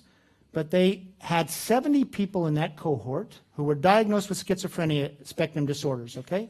And now they're just going to look at how is that cohort doing in the year 2000. And they're 34 years old. You see medium illness. Of the 70, 46 were taking antipsychotics in 2000, 24 who were off. And then the group is then followed for another 8.7 years. What's the outcome? Which group is doing better? Which group in this cohort study is more likely to be in remission, employed, have a social factory, and which group is more likely to be on disability? You see, it's the non-compliant group, once again, that had better outcomes. And this is just the rehospitalization rates during the 9-year follow-up. There's not I would say there's not a great deal of difference there.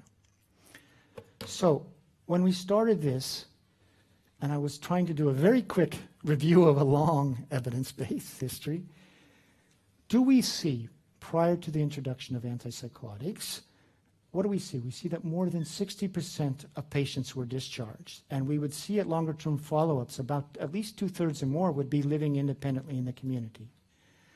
And what that does for the debate you're having in Norway, it provides a possibility that needs to be part of the debate around medication-free wards, if that's what you want to, if that's the term. Because really, I think you're talking about rethinking antipsychotics and rethinking whether you really should be forcing people on these drugs, particularly and then over long term. So we need to know that many people got better naturally, okay, in the absence of antipsychotics. you'll see that we do not find in the discharge rates that they notably improve after the introduction of the drug. You'll see we still do not have compelling evidence that the drug improve outcomes at the end of 1 year in real studies. And then finally, on long-term outcome studies that look at how people are functioning, time and time again, what you find is the non-compliant patients are functioning better, they're more likely to be employed, they're less likely to be on disability, and actually they're less likely to be symptomatic. And what that data tells you, imagine we had a system of care that helped people become medication-free. In other words, maximize the possibility that they could be in this drug-free, good outcome group. Now, I don't believe everybody will end up in that group. I don't believe that. But I believe you need to have a system of care that maximizes the possibility for the individual to end up with that life. And think about the 20-year-old that has a psychotic break. What do you want to do for that 20-year-old? What do you want to do as a society? Do you want to turn him into a lifelong patient that has to take antipsychotics for the rest of his life? Or do you want to give that person the best chance possible to have had a time of psychosis, a time of an episode, and get a full life back that involves functioning well, employment, that sort of thing, and not suffering the adverse effects of the drugs? That's what we're talking about here, is if you rethink this around some sort of selective model, you try to remember is, what is the possibility for getting this type of recovery? And what the evidence base is telling us is there's a lot of possibility. And in fact, our modern view that these disorders, these psychotic disorders, run a chronic course naturally is not true. They run a chronic course today pretty much, but that's a chronic course in medicated patients. So again, I know I was seen as just an idiot in the first presentation. It's not me. Who is this guy? Peter Tyrer, editor, British Journal of Psychiatry. This is not, and what is, I'm going to read this part. It is time to reappraise the assumption that antipsychotics must always be the first line of treatment for people with psychosis. Favorite part of this. This is not a wild cry from the distant outback, that's me, but a considered opinion of influential researchers. There is an increasing body of evidence that the adverse effects of antipsychotic treatment are, to put it simply, not worth the candle. Now, I also run a website called Mad in America, where we publicize this research and we publicize the voices of people with lived experience. We recently posted a letter an essay written by Sir Robin Murray of the UK. He is the most prominent psychiatrist related to schizophrenia in the whole country. And what he says is, the title is The Mistakes I Made. And among the many mistakes he talks about, he basically says the counter-narrative that is in Anatomy of an Epidemic, we should be paying attention to it. And you heard in the first talk about how, is there any possibility that drugs increase the vulnerability to psychosis? Well, Sir Robin Murray in his post goes, we began to worry about this in 1978. And he's right, that's when they did. And the biology of this was this. The antipsychotics block dopamine receptors. In response to that blockade, the brain increases the number of its receptors. It's now said to be super sensitive to dopamine. And our lead researcher, one of our lead researchers in 1978 says this, William Carpenter.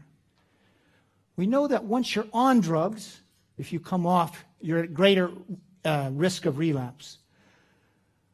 But we raised the possibility, but then he says, but what if people had never been treated with drugs to begin with? We raised the possibility that antipsychotics over the long term make people more biologically vulnerable to psychosis than they would be in the normal course of their illness. Now that's what I was talking about in Anatomy of an Epidemic. You have Martin Harrell using that very biological explanation to explain his data. You have the head from the National Institute of Mental Health recently saying, Tom Insel, we have to ask ourselves whether these drugs are worsening long-term outcomes, not me. And Sir Robin Murray, when he talks about the mistakes that were made, he says we ignored this worry about dopamine supersensitivity. Now in 2010, when my book was published, I was called a heretic. And there were some really nasty reviews. There really were. My favorite was where I was compared to an AIDS denier. And I was compared to not just an AIDS denier, but a South African dictator who, by virtue of denying AIDS, was causing thousands of people to die. And if you read this book, that's the danger of this book. What I see has happened in the past 6 years, as more data come on, as I've moved from a heretic to hopefully being forgotten, as psychiatrists themselves, the leaders, start investigating these outcome studies and start thinking about how do we use these medications differently to improve long-term outcomes. So you in Norway have opened the door to a different thinking, and all I can say with I understand the forced treatment rationale behind it. But as you think of what to do as a country, think as if, rather than even just medication-free wards, can you think about how can you use these medications over the long term to get some of these better outcomes we see in these studies? Okay, thank you.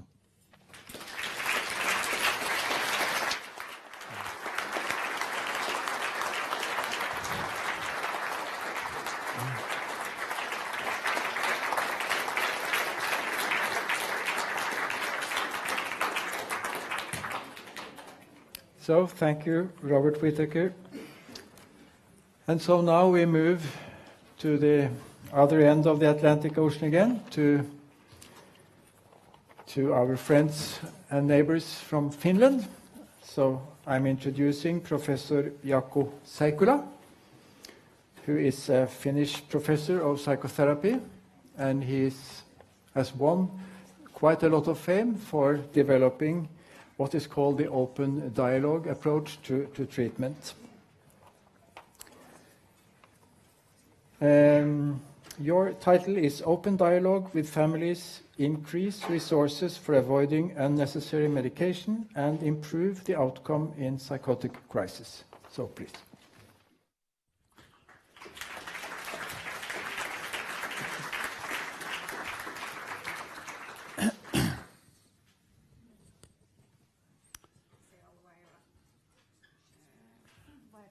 It's there. Yeah.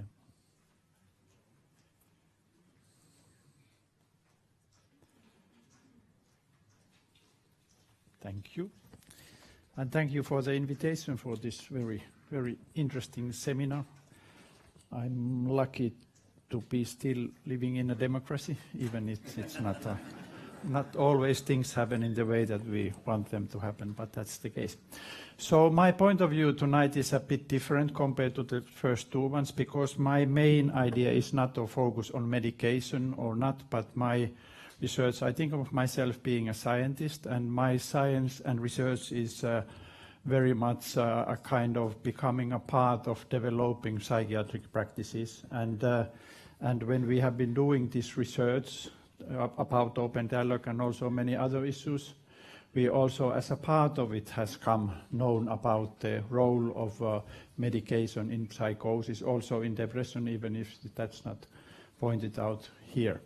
So, and it's much more a kind of an idea that I thought to present here is the idea of giving a bit new kind of view of how science and research should be a part of developing our practices.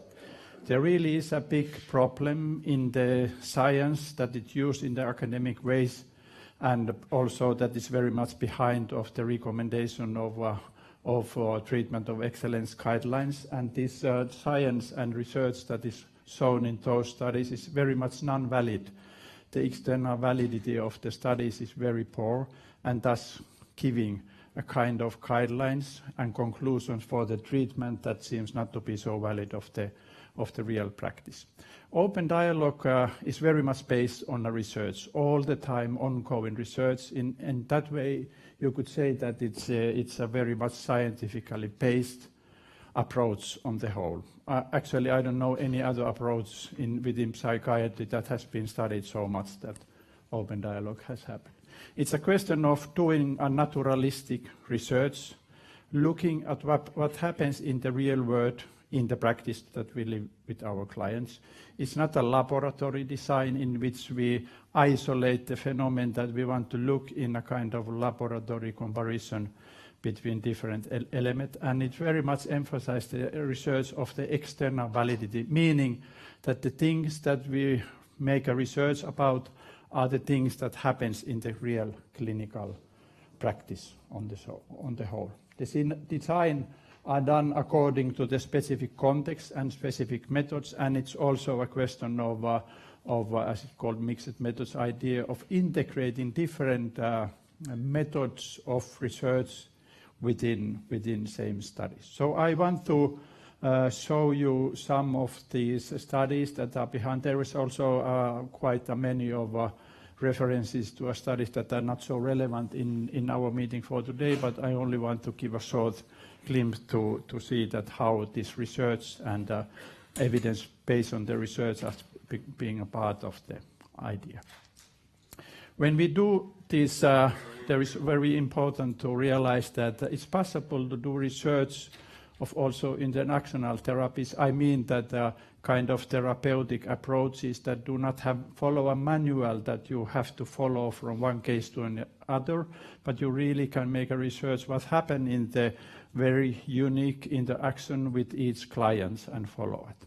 You need to do follow-up of the outcomes, of course, in some way. You need to do some comparison between comparison group or between even historical way or do some theories. And then it's very important to make a kind of analysis of the concrete cases, what happens in the treatment to be known, what really is the happenings of the ideas. We are used very much of this kind of, that is called extreme case analysis idea, making a comparison of cases that we know that have become a good and not so good outcomes in the treatment. And then the last point to integrating the results of the cases. Some of the studies that we have done focus on the development of the new system in Lapland. The first very big research project was very early in our, by the way, you realize of the results. There was in the first presentation there was this slide of referring that open dialogue is a kind of wave that comes and goes down, but it's really going on 30 years, and it's really based on the research, and the first studies was done already in the beginning of 80. We were very interested in what happens in the boundary between the hospital when someone of the family is hospitalized, and what happens in the cooperation between the family and the hospital. And we called this international idea by naming it as a system of boundary, meaning that on the boundary there is creating some kind of new appearance of communication and interaction that is possible to understand only among those who participate, the family, the doctors, the team who are meeting with the clients. We realize that there is a big difference between the first-time patients who have a reference to hospital compared to those who are reoccurring coming back to the hospital but still living active social life, and then the third group of those long-term patients whose life being ill has become a very important part. We realized that it's very important to have the first meeting in a team work, because in a team you only have access to look at the social network around the clients and not only focusing on the symptoms as it happens when a doctor alone is doing the admission interview. And that was the first time we started to pay attention of the dialogical quality of the interaction that happens in the meeting. We also learned that it's very important to not to try to force the families to accept the treatment idea that the therapist seem a good one, but accept their point of views how to go on. The next important studies were based on psychosis, and of course this is the main part of the presentation for today also. There are 3 different cohorts for first episode psychotic patients that we have followed. 2 of them followed 5 years, and then in addition the last one for 2 years. First being a part of a Finnish national research of integrated treatment of psychosis. And the idea in that research, I will tell in more detail about the outcome, was to also to clarify what is the role of antipsychotic medication in treatment of psychosis, and that was a kind of quasi-experimental design. 3 sites were starting the medication and following the standard care of using the medication, and 3 sites followed the idea not to start the medication in the beginning, but to postpone start of the medication and look if this psychosocial intervention did not help enough. We decided to go on with that and took 94 to 97 our own acute first episode psychotic patients and followed all these 5 years. And then the third one was 10 years after to look if there really is the case that we found out 10 years before is still the case. But before that, what happens was a very important research.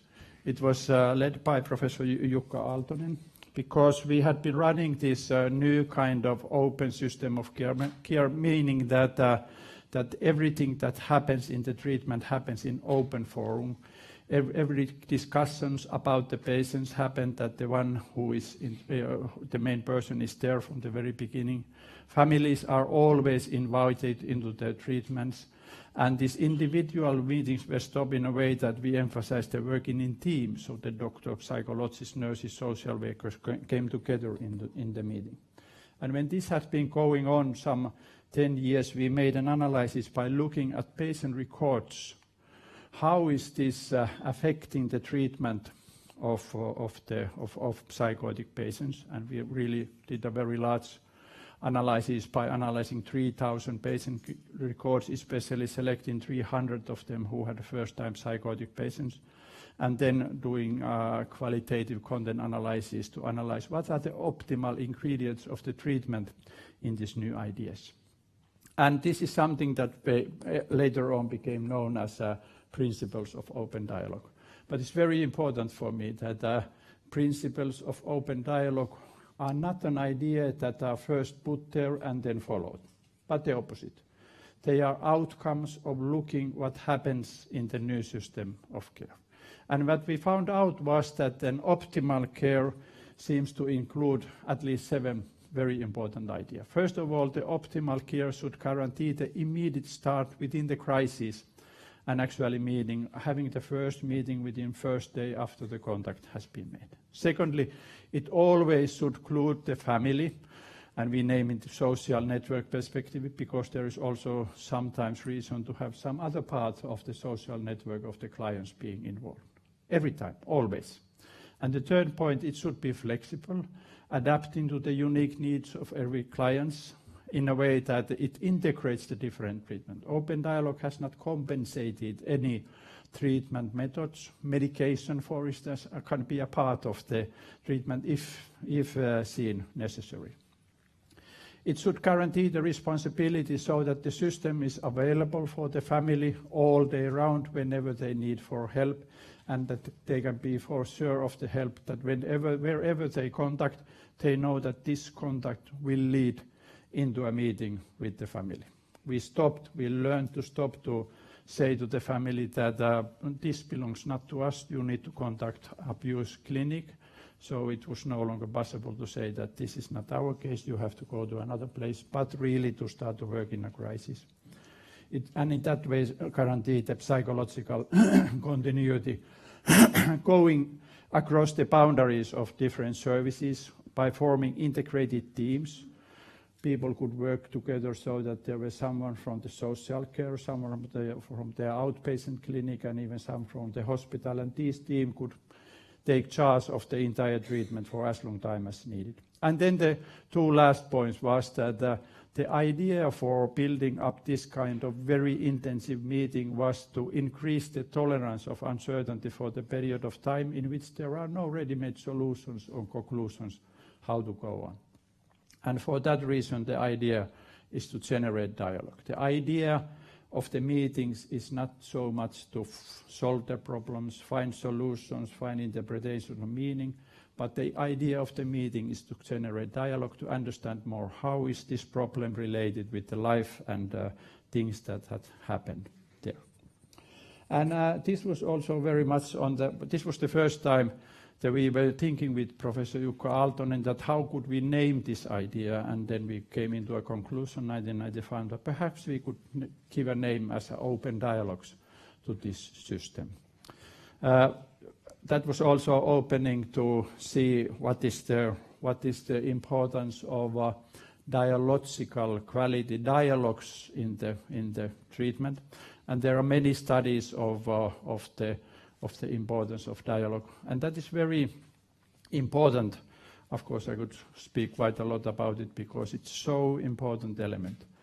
Realizing now, 20 years after, that this dialogical way of being with our clients, it's very different compared to the way that we are used to think when we are meeting with our clients based on our education and specialization and expertise.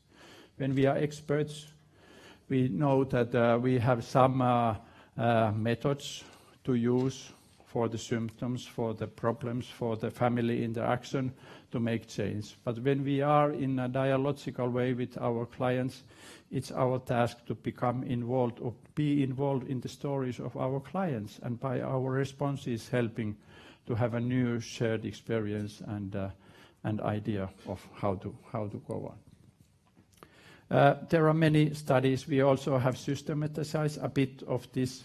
For instance, in one study, we realized that this was a study that I conducted myself, and I made a comparison. This is an example of the 𝗀𝗺𝗵𝗆 outcome.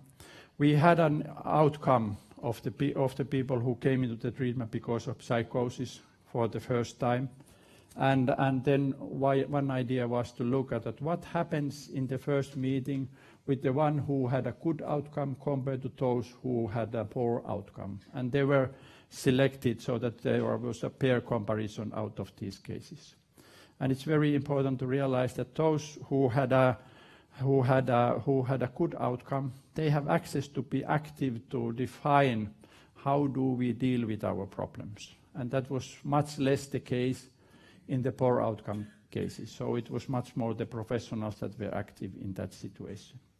There was also a difference in the idea of symbolic language, and this is quite dramatic because in the poor outcome situation, the way of discussion was almost only discussing of the occasion and decisions and the concrete issues of the treatment, and not at all of what kind of meaning do we have of the misery in our life or of other issues.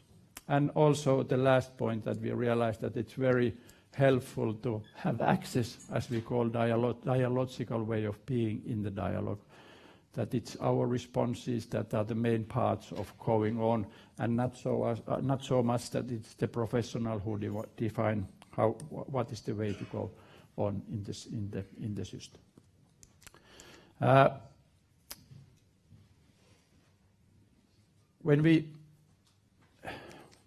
skipped that.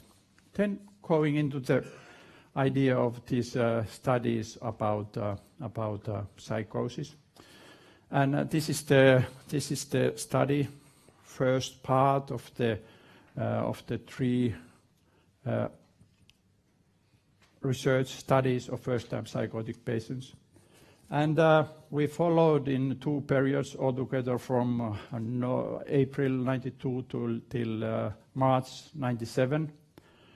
First-time psychotic patients with 2 big aims in this. This really was a naturalistic study. There was a comparison, a kind of quasi-experimental design that I will show later on.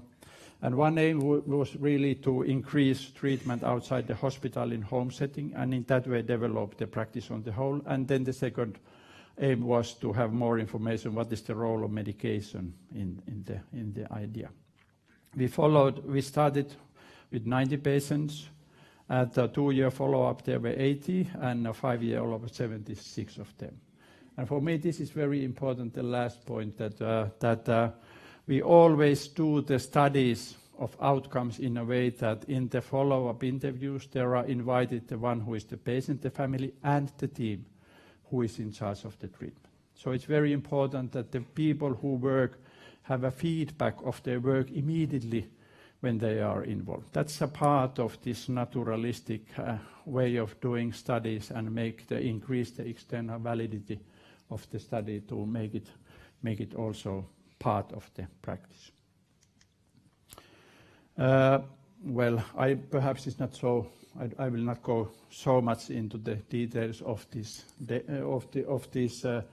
participants, but only some conclusions. First of all, our interest was that can we really increase the treatment outside the hospital, and that really was the case. If we follow the ideas of two periods, the first period of time, 92, 93, compared to those who came into the second period of research, in both periods, both in 2 years and between 2 and 5 years, those who came later in the treatment, they were much less hospitalized. About 50% of the first-time psychotic patients had some hospitalization, but on the later period, they were short hospitalization. Actually, there were almost none who were in hospital more than 10 days. And of course, we can see that this systematic development of the home treatment has increased the tolerance or uncertainty of the professionals, that they could take care of very difficult situations more at home without the need of reacting of hospitalization or not even the medication. And then the question was that how is the role of medication compared to the system of not medication? Because of course that was a very big issue. If the medication is increasing the risk of poor outcome, and when looking at 5-year follow-up all these patients, we realized that those people who had not used medication, their rating of psychotic symptoms was much less compared to those who were on medication. Of course, this is a selective group, so this is not a kind of comparison of non-medication or medication, but at least it says that not starting the medication, and if we have an intensive way of taking care of the problem, does not increase the risk of poor outcome. And that's also visible while looking at the relapses. Those who were on medication had more relapses, especially during the first 2 years. There were no longer more differences between the 2 and 5 years. Again, not going into using the neuroleptic medication did not increase the risk of relapse in this situation when we have very access to this active involvement of the treatment system. And then when we followed at the employment rate, we realized that both in 2 and 5 years, these had a very good rates compared to that we knew anywhere else. 2 years, 16%. In 5 years, 19% were living on a disability. And in another study, we took out of these those patients who only had a schizophrenia diagnosis, and made a comparison into a treatment of usual, and one research site that were a part of the Finnish national study, and comparing both the first and second group in Western Lapland. We can see a very big differences in many ways. First of all, hospitalizations. There was especially low hospitalization during the other part of the open dialogue studies compared to very high hospitalization rate in the treatment of usual group. And there was a big difference compared how much there were meetings with the family. In this system, there was a family involvement very systematically. Actually, only one family out of the 90 did not participate into the treatment meeting. So it was almost 100% participation of families in the system. And when we look at the relapses, it's much higher compared to the treatment as usual. Employment status is very different compared to the treatment as usual. And how much there was left psychotic system. All those ratings, when compared to the treatment as usual, the differences were quite significant. Of course, we can see that the groups are not so, the number of participants are not that big, which is unfortunately many times the case in doing this kind of research. When we did not find so many studies who have done a longer term follow-up, and we took another study that was made in Stockholm, in 𝗀𝗵𝗻𝗃 in Stockholm, in which they had followed 5 years' time people who came into the treatment 91 to 92, and there were found some interesting similarities and differences. Out of these non-affective psychotic patients, there were as much schizophrenia patients. The mean age of coming for the first time into treatment because of psychosis in Stockholm was higher. We can assume that the idea of not having a crisis intervention services may be related that people are more time psychotic when they come into the treatment. This is the knowledge that we know from many studies. People can be psychotic between 1 to 2 years before that. They were hospitalized, again in the same way as in the comparison to Finnish group, 4 times more. They were using medication almost every case, and this is the dramatic difference again.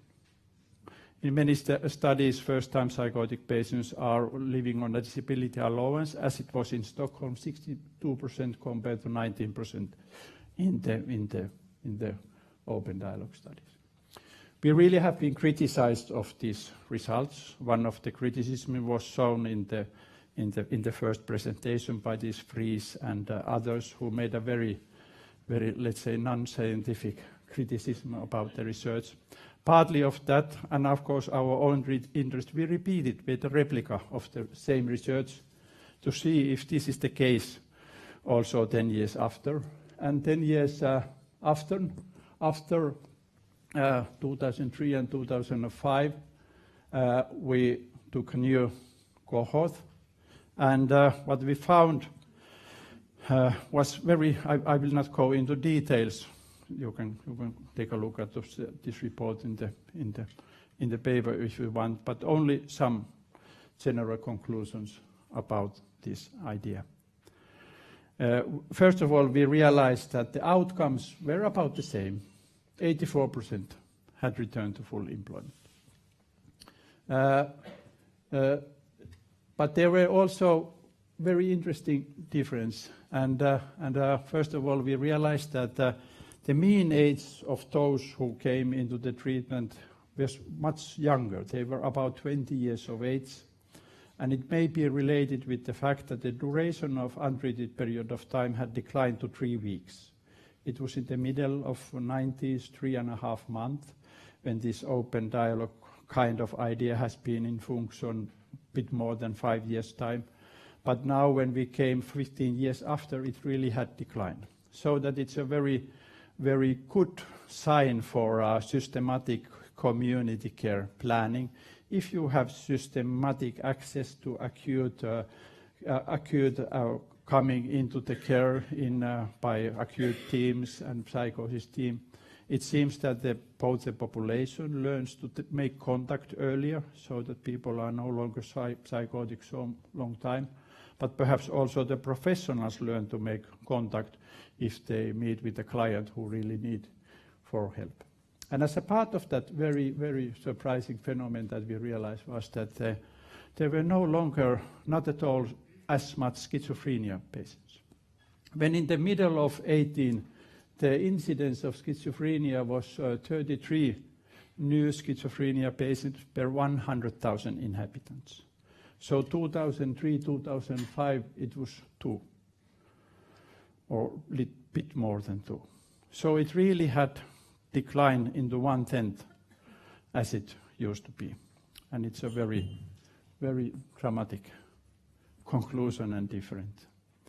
And And so, at least when you think of this outcome, I suppose that many politicians or whoever would become interested that what about if the way that we organize our system is related with how do people suffer mental health problems? So it's a big question for life. Or other way around, what happens to our society when we learn to take care of polio, tuberculosis, and so on? And now all of a sudden we can make a question that what about there would not be a schizophrenia? And now I'm not discussing about the concept of schizophrenia, but the phenomenon of illness. What we can also conclude here is that doing this kind of naturalistic research also surprisingly seems to increase the external validity. What we know about these randomized trials that has been done in a laboratory way in which there is some program that is followed, there is a manual, for instance, some therapy that is followed, and then there is an exact same procedure for the control group to control that there are no other elements affecting the treatment compared to the one that is studies. 20% of the efficacy disappears when this is put into real practice. Actually, this is the same amount that is seen in the medication research. 20% of the efficacy disappears when it's put in the practice in real case. But what happened here? The outcomes are exactly the same 10 years after. And that is why it's so important to think what are the design and ways of doing research, and what kind of research is doing more accurate information about the treatment.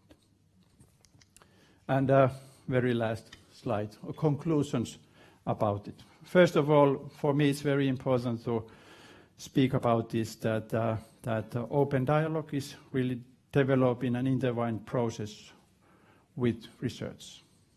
And I have an even more strong opinion about this.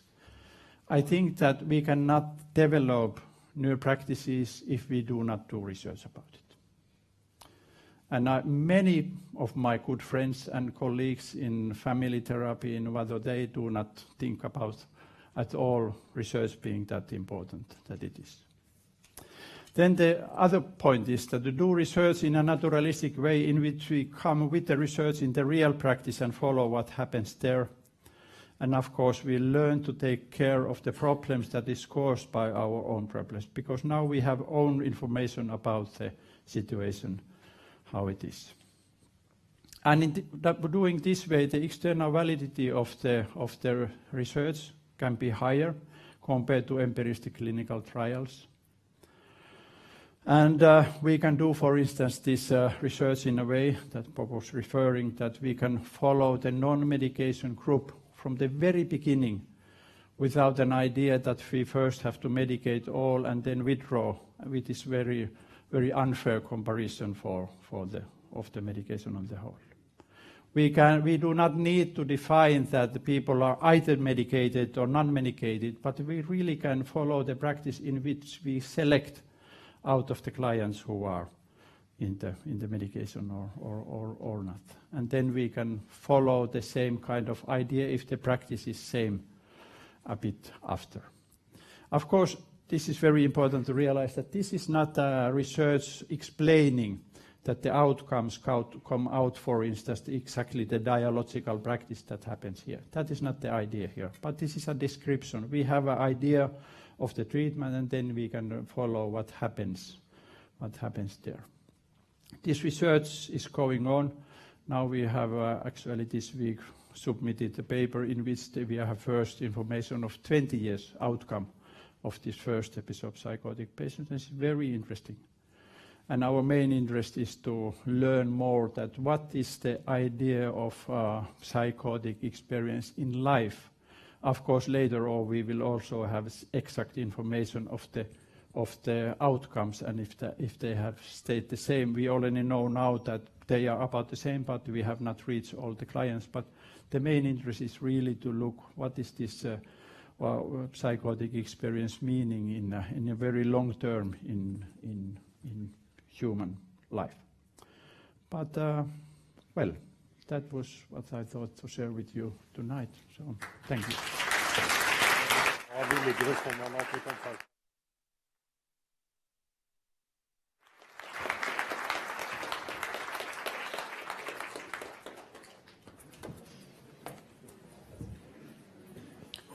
So, thank you, 𝗀𝗀𝗶𝗀𝗀𝗀𝗀𝗀. And as you have learned from the program, we are going to have an interesting panel debate soon. And in order to get as much as possible out of it in a short time, we will have only a 10-minute break.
Dette er den nærmeste containeren.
Ja.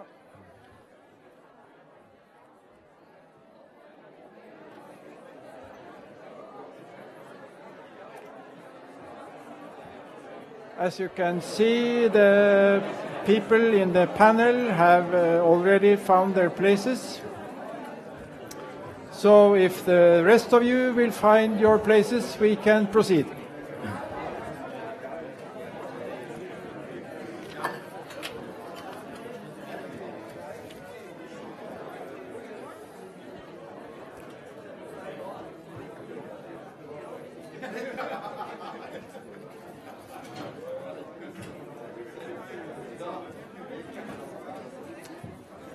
So, and if we can have some silence, then we can really go on again. So please find your seats and let us proceed. First, I am happy to inform you that we are observed in outer space. Our technical helpers are informing us that there is lots of activity since this is streamed. There are lots of people watching and commenting and so on. So that's fine.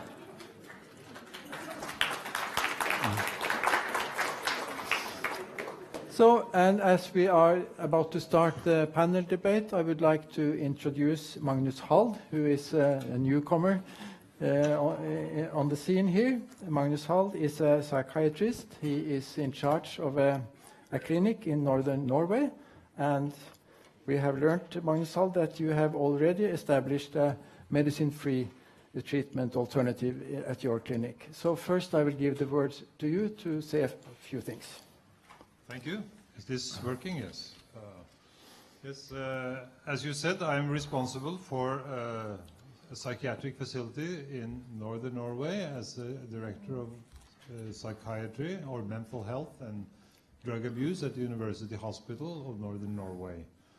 And we are responsible for psychiatric center services for Troms County and 𝗀𝗏𝗏𝗏, that's the area around Narvik, and also responsible for hospital services for Finnmark in addition to our primary catchment area, and we also have some responsibility for Nordland County, regional responsibility.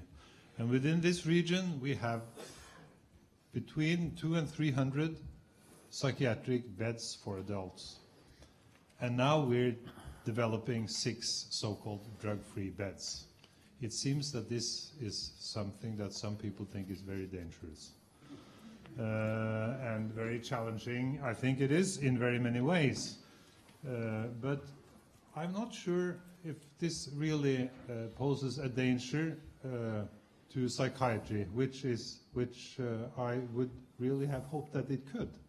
So to me, it's a very big challenge to develop this drug-free unit, not outside of psychiatry, but as a part of psychiatry, and a unit that relates to the rest of our service system. So I hope it will be possible for this unit to develop treatment programs that reaches far beyond this unit, because 6 patients, that's a very small unit, and it's very limited possibilities what you can do within this unit. So it's very important for me to develop this as a natural part of the psychiatry or the mental health service system that we have. And it's not going to be something that we develop on the side of it. So I would just emphasize that. And as I said, the main goal for this unit is to develop drug-free treatment programs or courses of treatment for individuals. And the basic idea here is that it should be possible for patients to choose not to use neuroleptics. That's the basic idea. And this should be possible whether or not doctors and other professionals means that that's the best idea. And so in many respects it's very simple, and we should of course be able to achieve this within the system that we have. And why haven't we? This is really something that we should think about. Why haven't we been able to do that? Although now when we're developing this, people come from all over and say, we already have this. But this is something that Fellesaksjonen really hasn't understood, and that this is always in place. And my experience is that this is not in place. And the development of this unit, which was established in our hospital 1st of January this year, I think this is the first unit of its kind within the psychiatric hospital or mental health hospital system that I found in the world. Like 𝗀𝗏𝗃𝗃 House, these other things that have been tried out, they've all been established outside of hospitals as some kind of alternative. We're trying to establish this as a part of the ordinary system. So it has to connect very closely to the rest of the system. And it's very challenging for me to try to figure out what is it to take the user perspective seriously, both when we try to develop an organization and when we try to give good treatment to people. What is this? Some people seem to think that when you talk about evidence-based practice, that there is some kind of primacy giving to research, the research knowledge, which is an important part of evidence-based practice. But evidence-based practice is also experience and also the user's choice. And some people seem to think that the users should be able to choose between different things that the evidence-based evidence has brought forth. I'm not sure if that is user perspective. Mental health seems to be very occupied with trying to redefine people's problems in medical terms. Although we don't have a medical diagnostic system, we just have a classification system. But we use the classification system as if it was a medical diagnosis system. This is very strange in many ways, and also creates some kind of strange foundations for evidence-based knowledge. And we should be very aware of that our diagnostic system is a classification system. So when we treat people for schizophrenia with drugs, we don't really know what schizophrenia is. We just know how we classify different symptoms. And the drugs, they work on the body in different ways, and we should be very aware about how drugs work on the body. And I think it's and I think that the establishment of this drug-free unit in our place has really emphasized the debate about this. At least in where I work, I feel that, for instance, when you talk about what is defensible or justifiable, because we should only give defensible treatment to people, like you talked about. It should be we should give defensible or justifiable treatment. 𝗀𝗺𝗶𝗀𝗀𝗺𝗏 behandling. And what is that? So we discuss when is it defensible not to give drugs. Well, then we also get into discussion when is it defensible to give drugs. And then people giving drugs, they say that, well, we always inform people very well. So I guess that Røssberg informed the patient that was taking 𝗙𝗵𝗵𝗶𝗃 that this might cause your bone marrow to stop producing blood cells, and you might die if you don't take your blood tests and are sure that you don't get an infection, and that this medication might reduce the white matter of your brain, and this medication might get you into risk of getting heart disease. So I think it's very good that we inform patients very well about all these problems with drugs. And I guess,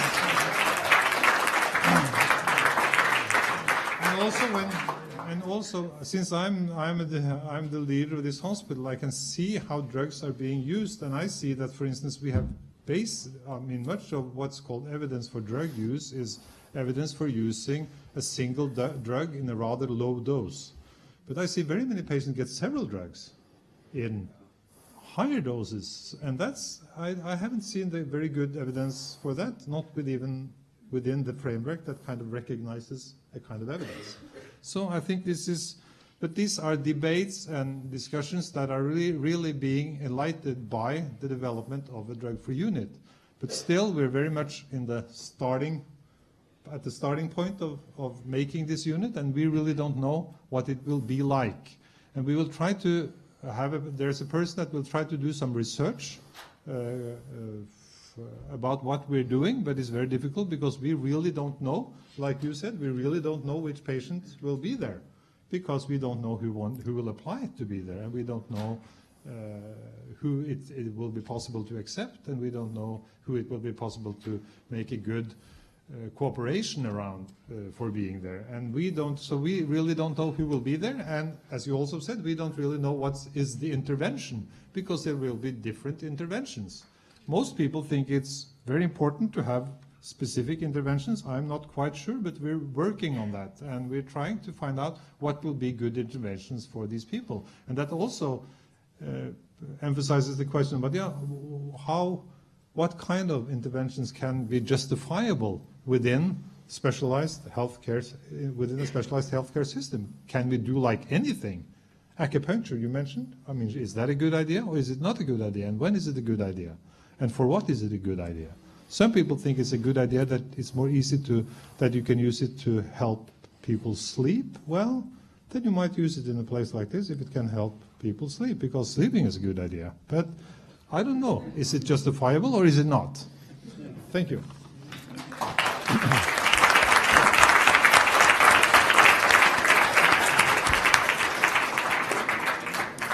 Thank you, Magnus Hald. For the audience, I would like to say that you will have the opportunity later to ask questions to the speakers. But first, we will have a few minutes, or quite a few minutes actually, where first I invite all the other speakers to say something for 2 or 3 minutes, commenting perhaps on what the other speakers have said. Then we have a discussion here, and then later on you will have the opportunity to ask questions. So we will now proceed with, I think we stick to the sequence that we had. So I invite Håkon Rian Uland for the first comment. Thank you. When you play soccer, it's said that you should aim for the ball, not for the person, because that's good practice. Dr. Røssberg, you didn't aim for the ball. You aimed for the person all the time. You cherry-picked statements made by people in Fellesaksjonen, You characterized Whitaker as Trump, and I don't think this is a good way to talk to people. It doesn't. You didn't come across as a good psychiatrist. I was also told that the WHO, we are a group. We don't want psychiatry. We don't want psychiatrists. I'm the leader of WSO. I think we do want psychiatrists, but we want good psychiatrists. That is very important, and there's a big distinction. And what you did, it didn't show you as a good psychiatrist, I'm sorry. It showed you as a person who is not concerned with truth. There are so many falsehoods in what you said, it embarrassed me. And I feel I'm quite upset with your presentation. Yes. I would like to thank I would like to give you credit. It's quite courageous to sit here with this group and to present your views. That takes a lot of balls. So that's pretty good. Thank you.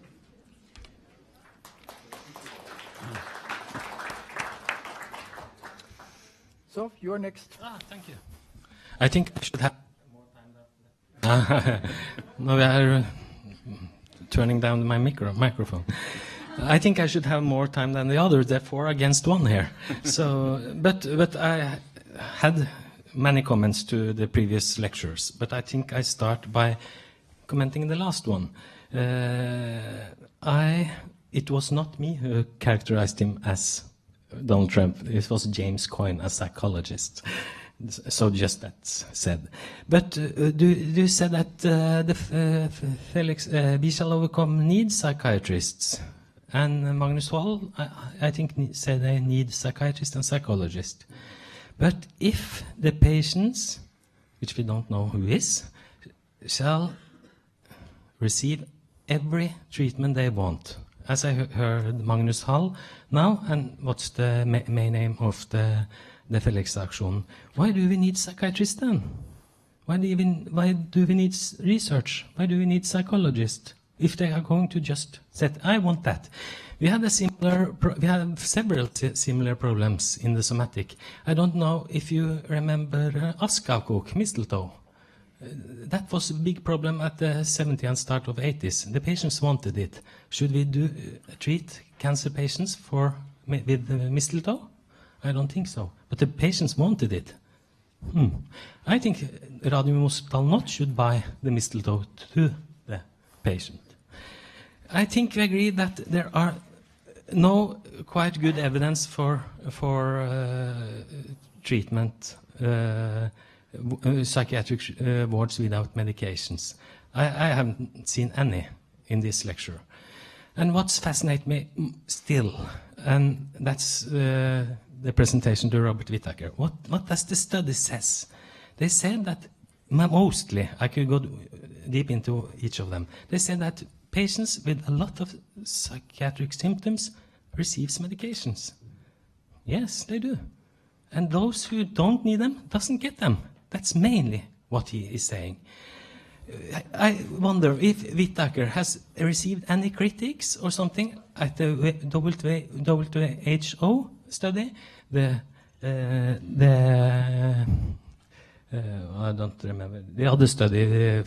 I see the Harrow study and 𝗀𝗏𝗃𝗏𝗃 study. Has there been any critics against that?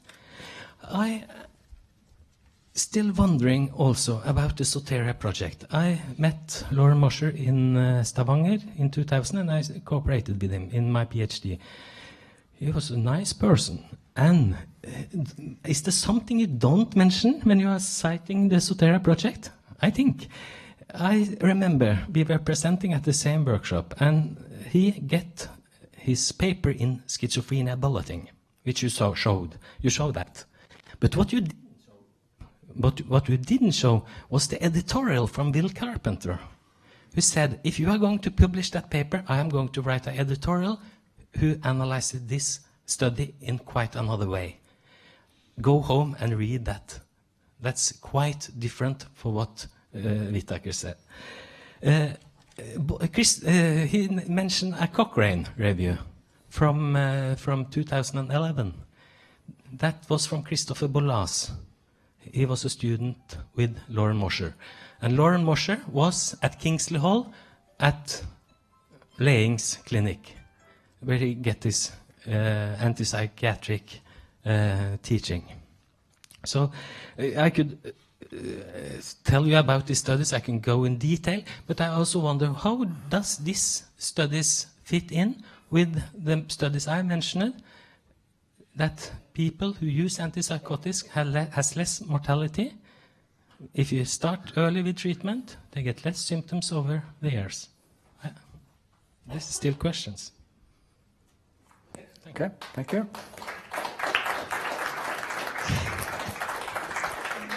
So, Robert Whitaker is next.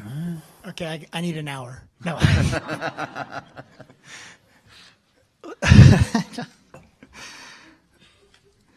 Listen, you know, one of the things that's so interesting is that every study that psychiatry doesn't like, they'll attack. There's always something wrong, okay? And they'll get someone to say, oh, there's this problem with the methodology or something like this. You saw who these researchers were, and you saw what they concluded, not me.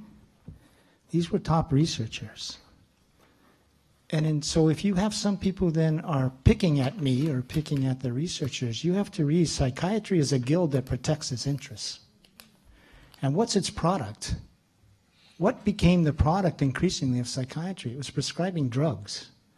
So if you have studies that end up saying that the unmedicated people, or the people who stop taking medication, are doing worse over and over again, what are you going to do? And you don't have a single study you can point to where the medicated patients did better long term. Not one.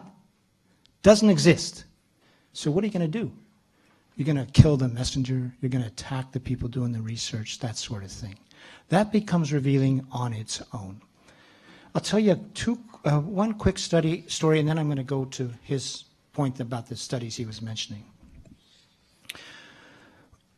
When Martin Harrow did his study, and he first published it, or he first got ready to announce his 2007 results, he went to his peers at the psychiatry department at the university he was at, and you know what they told him? Don't publish this. It's bad for psychiatry.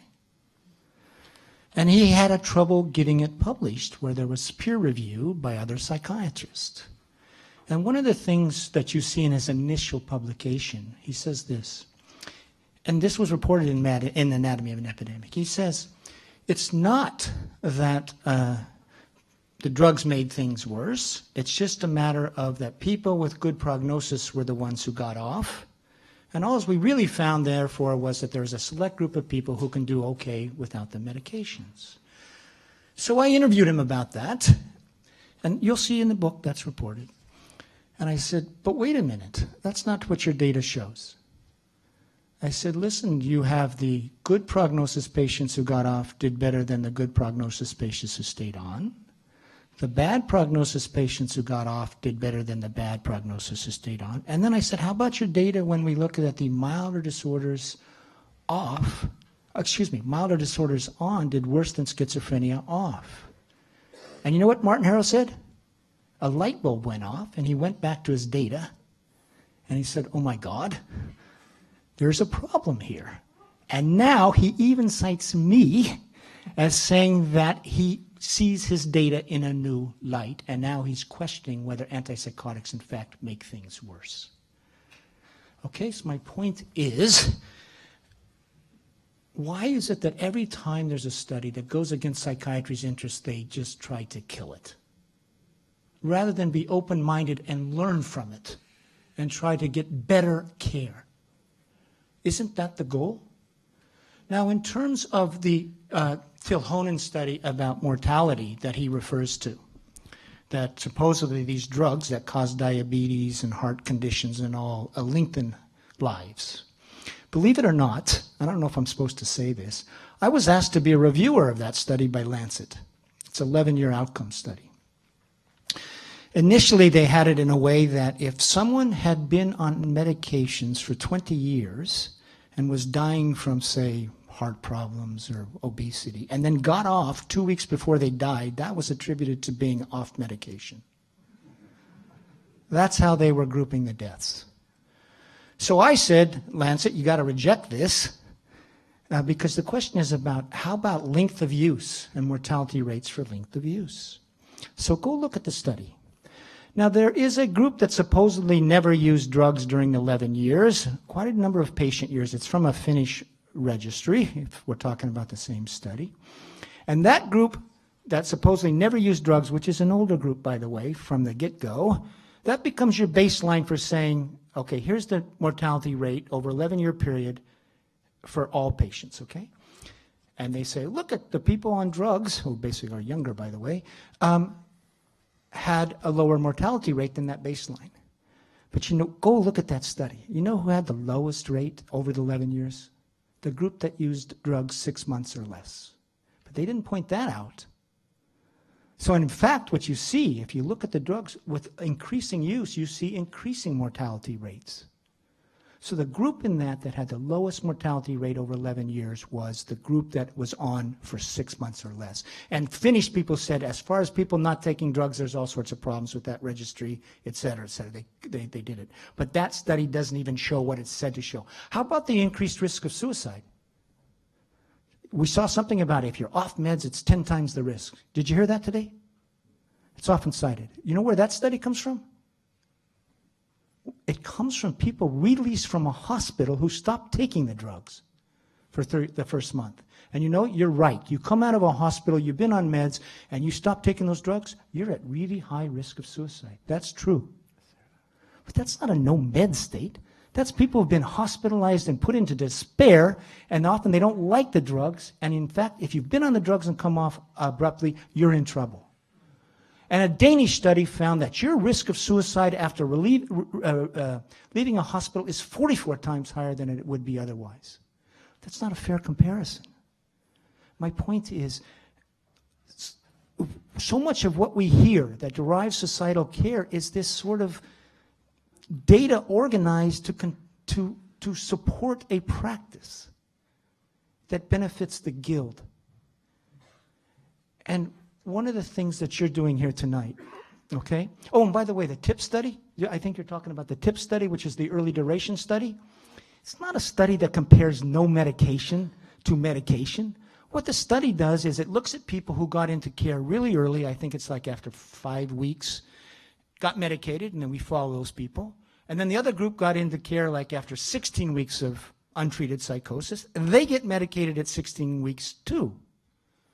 There's no unmedicated group that's being compared there. What you're comparing is the somehow early treatment with antipsychotics compared to treatment that is initiated a little later with antipsychotics. Does that confer some long-term benefit? There's some questions about whether it really does at 10 years. But my point is, if you want to have a real study here, compare early treatment with drug or with a type of care like it's at Open Dialogue, which doesn't initially use it. That's a fair comparison. But you can't say that antipsychotics are effective when you don't even have an unmedicated group. Does that make sense? And really, finally, what, from my perspective, the Open Dialogue is a proof of principle of a type of care where you don't immediately use neuroleptics with anybody, and you start to sort out who can get off without being on the medication, and then who can use them just a short period of time, and then who needs them long term.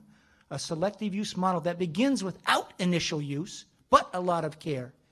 And you see these great outcomes that are now repeated at 5 years and 10 years. And I don't know if you noticed it with the comparison between the Swedish and the Finnish data.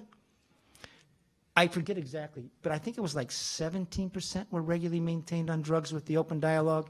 And then in Sweden, it was like 87 or something like that. And the outcomes were so much better with this group. That's just that's like a proof of principle about doing things differently. I'm sorry, but sorry, went too long. Yep. Thank you. Yep.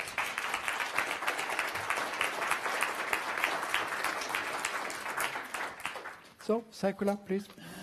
Yeah, of course, there is a lot of things to comment, but one what I have been many more and more concerned is the very poor validity of psychiatric research.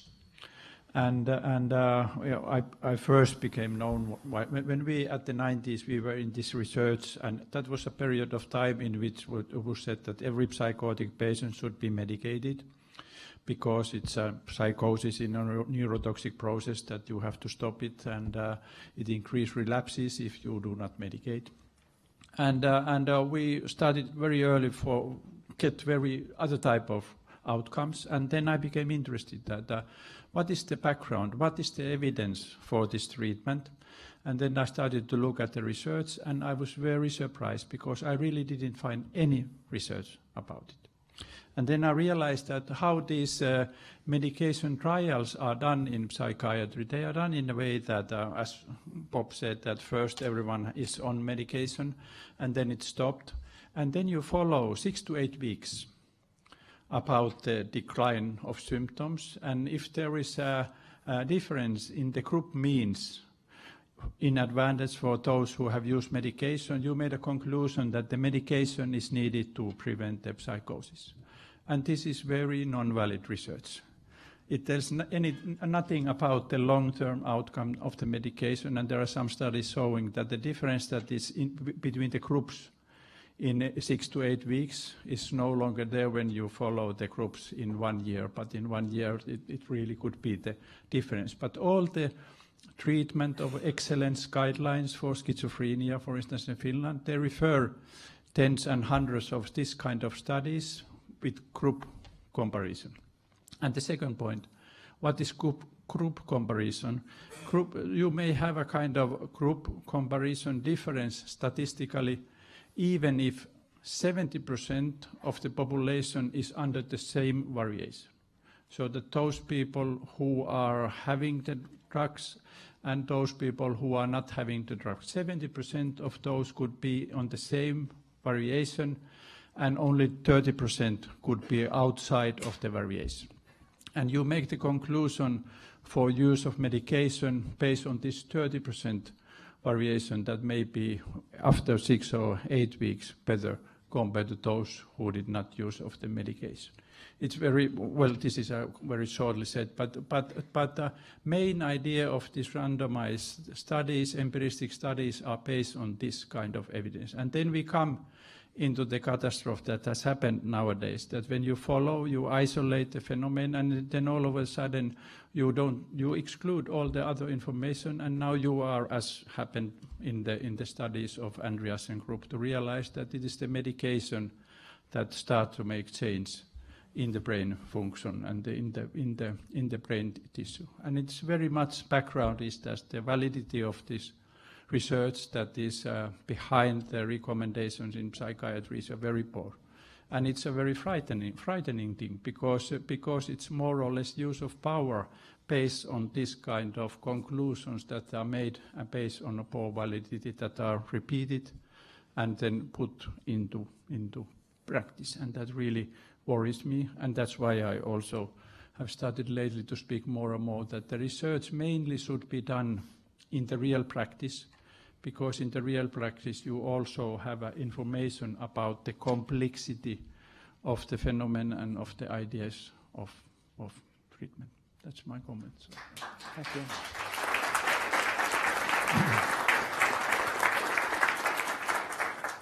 So thank you all. In all fairness, I think, Røssberg, that you have a point. You are a bit alone in the panel, so I will give the word to you now.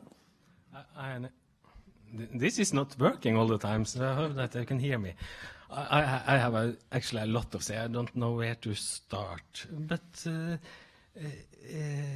have 5 minutes, actually. I have 5. Let me start by saying that if we could find a psychosocial intervention without medication, that it was effective, I would embrace it with all my heart. I have researched psychosocial intervention for 20 years. But when this come up, that we should not use medication, I was, wow, that could be very, very difficult.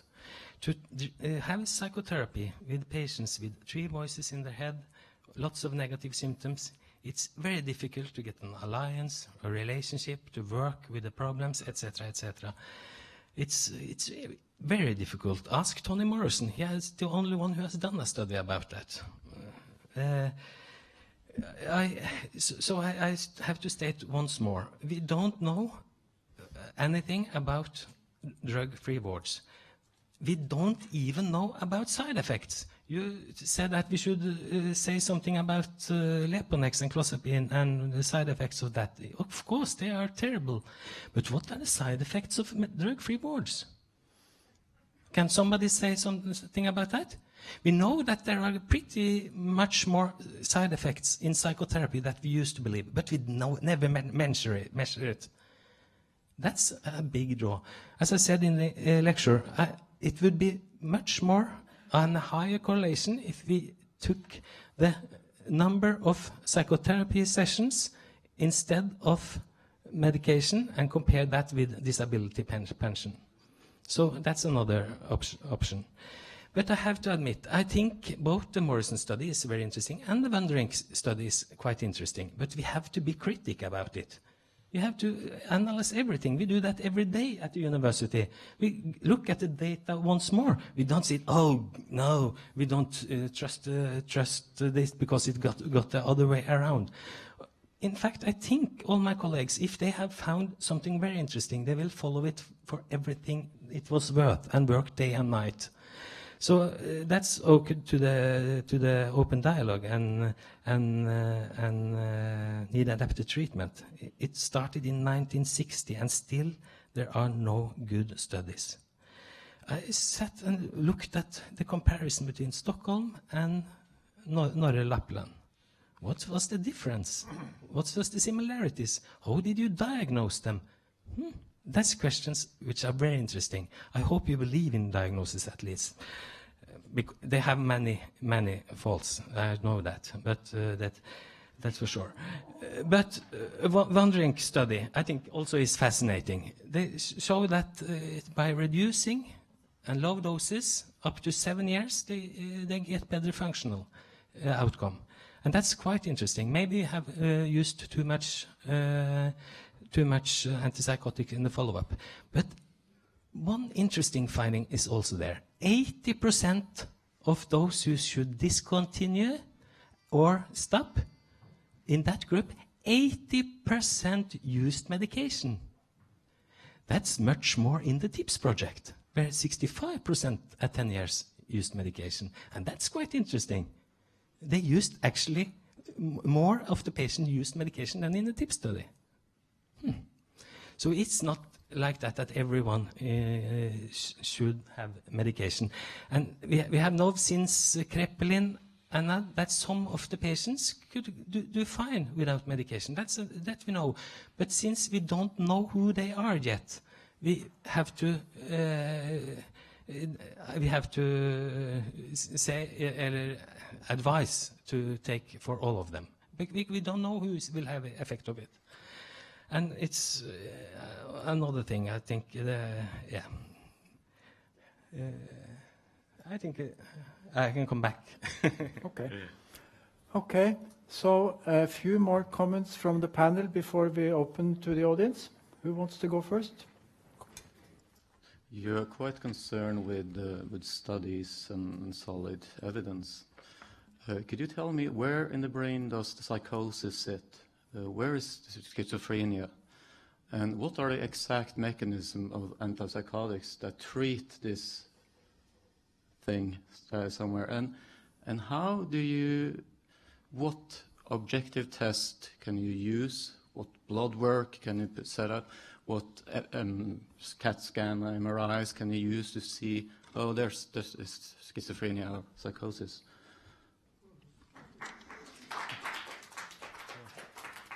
This has been quite interesting. We started out with drug-free wards. Now we have been discussing paternalism. We have discussed diagnosis. We have discussed how paternalistic the psychiatrists are, and know even what schizophrenia are.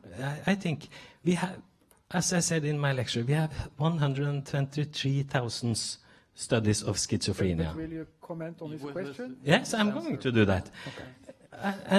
And we start. We don't know exactly, but we are starting. I don't know if you saw the studies from the Bergens milieu, where they start to entangle the mystery of hearing voices. It was quite interesting, and it's a lot of studies doing interesting things, and we're starting to get the big puzzle together. It's not that doesn't exist. We start, and we have a long way more to go. Okay, Sekula? Just a comment. For 60 years, you've been treating with antipsychotics, and you still know not what you're treating. That's very interesting to me.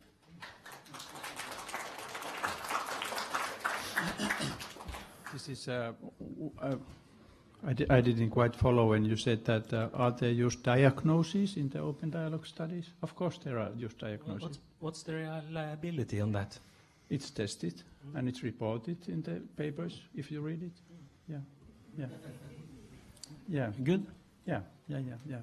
So it's very interesting to be in this kind of debate that there is no evidence of open dialogue treatment, and I don't know any other approach that has been as much researched and studied as open dialogue, not even in psychosis. And you try to avoid seeing things that are there available, and perhaps it's very much a question that if you are taught as a researcher only look of this very narrow point of view of the research, you try to exclude everything else, even if that other things would be much more valid for the idea of treatment.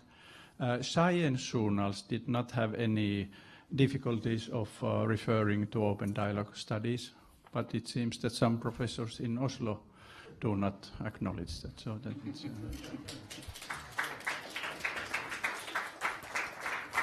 Okay, thank you. Now I would like to turn to our very patient audience and invite you to come forward with a few questions or comments. And as we have only about half an hour left, there's no time for extensive speeches, so you have to restrict yourselves to short comments or questions. And Røssberg will hand over the microphone. Let's see where the first hand comes up.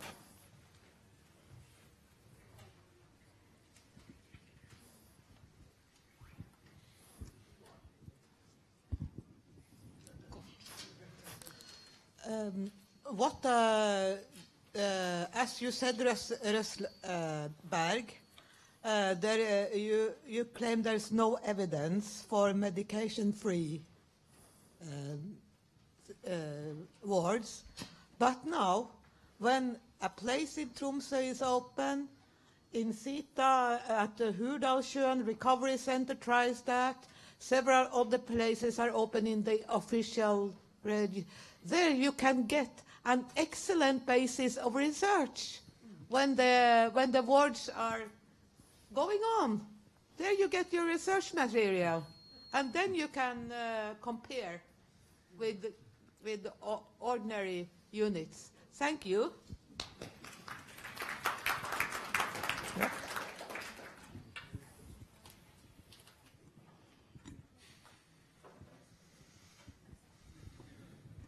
Hello.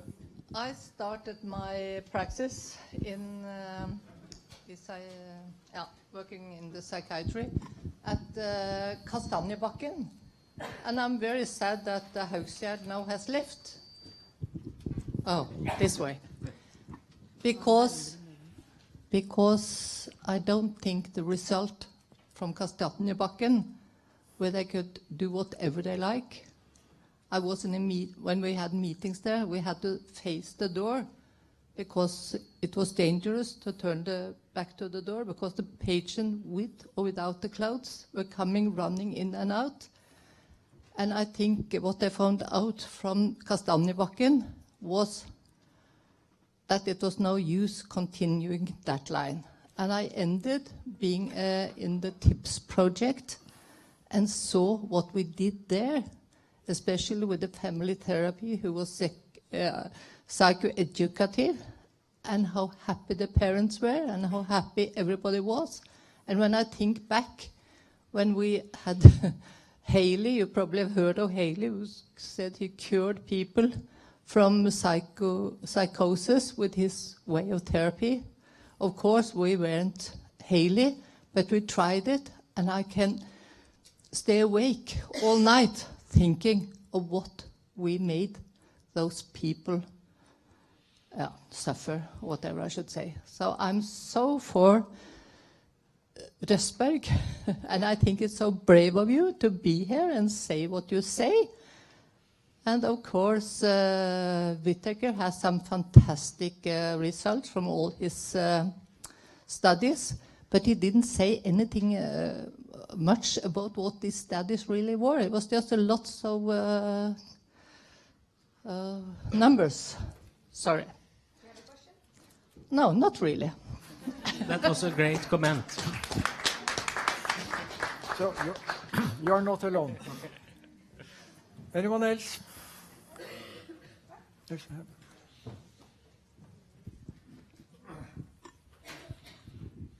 Rønnaug Stensrud, I'm an occupational therapist. I wonder, how do you define psychosocial intervention?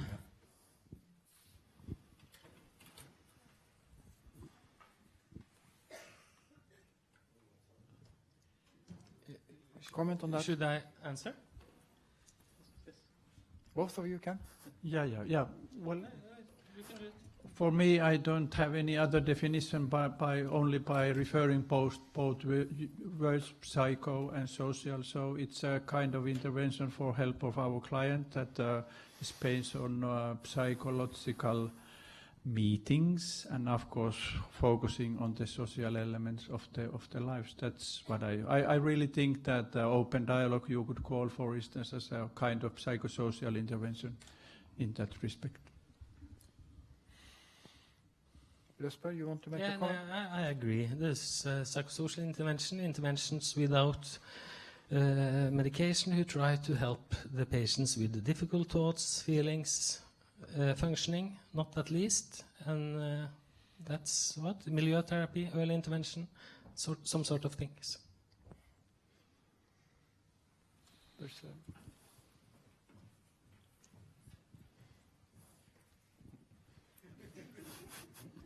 Vi så det. Thank you. Thank you. Yeah, my name is Wergelandsveien, and I'm working here in Oslo as a researcher, but I'm original from the Netherlands.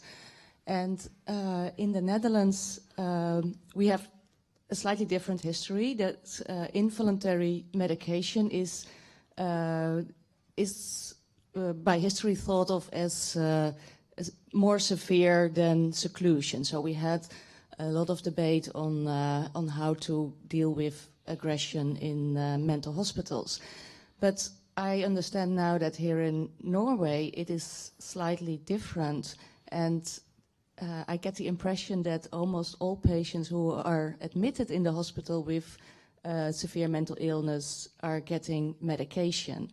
So what do you do with patients who are psychotic and don't want to take medication? Are they automatically receiving involuntary medication, coerced medication, or do you send them home?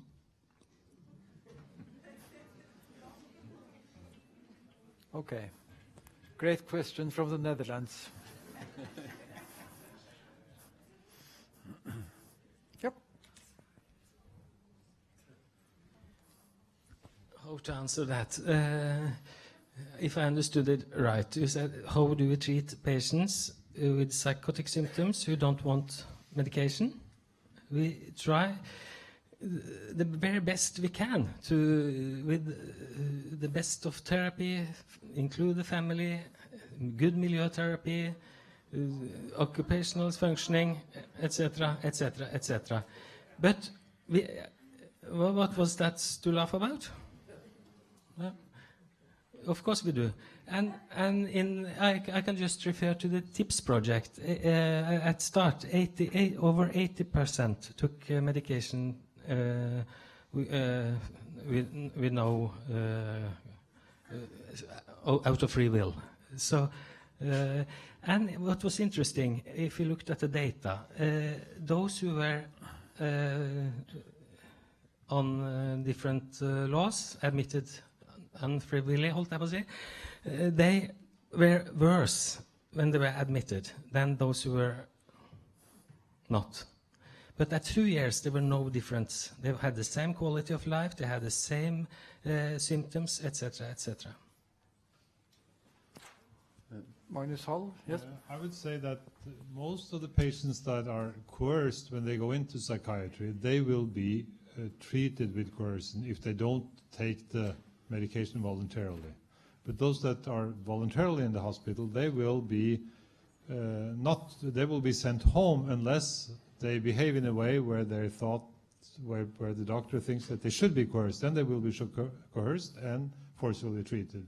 And then there's also the question about when do you, the difference between coercion and taking things voluntarily. And that's been an important thing for the Fellesaksjonen and for the drug-free treatment place, is that we should not only, people should not only be able not to choose drugs, but they should also not be talked into it. So because that seems to be an important part of psychiatric practice, to talk people into taking medication, because medication is often experienced as so difficult to take. I would also like to have a comment with something you said earlier, that there are many patients that psychiatry don't think that need medication, but the problem is that we don't know who they are. And since we don't know who they are, we could choose not to give anyone medication or to give all medication, and then psychiatry chooses to give everyone medication. And that's different. And I also think that's very different from what you said, that those that don't need them don't get them. You said that earlier. Those that don't need them don't get them, referring to neuroleptics, because we give neuroleptics also to people that we see that they do not get better with their psychotic symptoms, but they still keep getting neuroleptics. So when I look into the patients in our clinic, I can see that people that are chronically psychotic, they still get neuroleptics. So how come they get neuroleptics if they don't get better? And there's also a question in this: they don't get it if they don't need it. Who decides who needs it? And that's an important question. And I think that's a difficult question, because sometimes sometimes it's very difficult to say who should be able to express a view on this. I mean, when should the doctor be able? When should the patient be able? Generally, the patient should be able to decide this for him or herself. But and I hope that developing a drug-free program will make that more possible, because I think that we experience now in the psychiatric service system that if someone comes in with a lot of psychotic symptoms, that we have to try drugs in a way, and we have to help the person try drugs. I think we have to debate about who should be able to decide. I mean, who should make this decision? That's I think it's a difficult question. And I would just add a last thing, and that is, I don't mean that like anything goes, but I mean that these are problematic issues, and I think it's very good that a drug-free program kind of highlights these issues and makes all these discussions, because I think that's important by itself. Okay. So there are two panel members who will make just short comments, and then we'll go back to the audience. Short comments. I think it's interesting when you come to a psychiatric ward and you're very upset and very scared, and you consider perhaps you're psychotic, and you ask perhaps you should try some antipsychotic drugs. And then if you say, I want to hear about it, and you're not really competent when you come to psychiatric ward, because it's so difficult to get into them. But still, you are capable of saying yes, even when you're given a list of all the side effects, and they are long and they are severe. But if you say, no, I don't want it, and you consider it incompetent, then yeah, you can take it anyway. There's something so degrading in the system of drugs that it's rather scary, because you sit there and become God over people's lives. You say, you should take this medicine, this is best for you. I don't care what you think. I know what's right. I think that I wish for psychiatrists to consider their power a bit more. So, Saikula? Yeah, of course I understand, because we are here for discussing the drug-free services, so that this is a main issue to discuss about. But in my mind, it's also very important to have in mind that to look at the medication issue as a part of the entity of the treatment, and what concerns, for instance, open dialogue. It never has been a kind of non-medication idea. That's not at all the main point. And for me, the main point is not to think that you have to stop medication and then doing something else, but it's the opposite. You need to have a, let's say, a kind of psychosocial, very active psychosocial way of helping with people, in which medication can be a part. And what our results show, that if you have that, then you have access to decline the role of medication. There is a risk that this medication issue becomes a kind of too big, that we only discuss about it, if it is medicated or not medicated, and that's the problem. And that's, of course, how the research are done, either medicated or non-medicated, and that's, again, very non-valid idea of the treatment on the whole. Okay, Røssberg, you want to comment? Yeah. A lot of questions. I want to say another thing. I wonder if the 21 million Norwegian kroner you are using on the 6 drug-free wards in northern Norway, could we use those differently? Could we have ACT team, which we know works? Could we have early intervention? Could we start it with family work? You could do a lot. Inpatient settings is the most expensive treatment we get. They are doing all that in Tromsø, I know. Oh, they are? Yeah. Mm-hmm. So you are so exclusive that you have all the money already. Then I rest my case if you have all this. Of course, a lot of treatment with medication could be better. I think the psychiatrist should reduce quicker. They should be more aware of when they should give antipsychotics, if they are effective, evaluate that continuously. And there's a lot of things. Maybe we could use those 21 million other places in Norway to improve the treatment. Okay. Ranveig, do you know who's next? Okay. Hei, Bjørn Lydersen fra Norsk Sykepleierforbund, Norwegian Nurses Organization. I think it's for a long time it's been health services on the terms and conditions of us professionals. It's time for a change, that the health services should be on the terms and conditions of the patients. And I think psychiatry has been an area where we've been the first to doubt that patients know their own best. And I think it should be a stop for that now. I think we should have a dialogue with the patients to ask them what is the best for you. It's not automatically that when you have a mental health problem, then you are capable of knowing what's best for you in any terms. And I think it's too bad as well that that's the kind of admittance in a hospital where you have an effective gatekeeper saying that we can offer you that kind of treatment, that kind of treatment, and that kind of treatment in addition to medication. First medication, and then you can have the rest.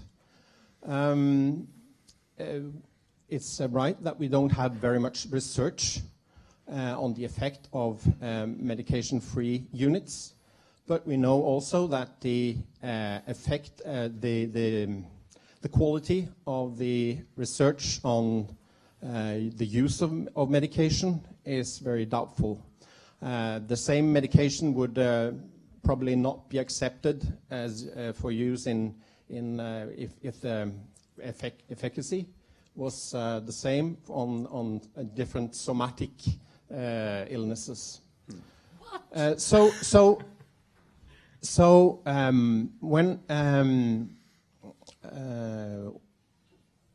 I hear here then that it's the way of debating is to laugh at people. I don't think that's the right thing to do. I just wanted to say that the Norwegian Nurses Organization, we have a political platform on mental health, amongst other political platforms.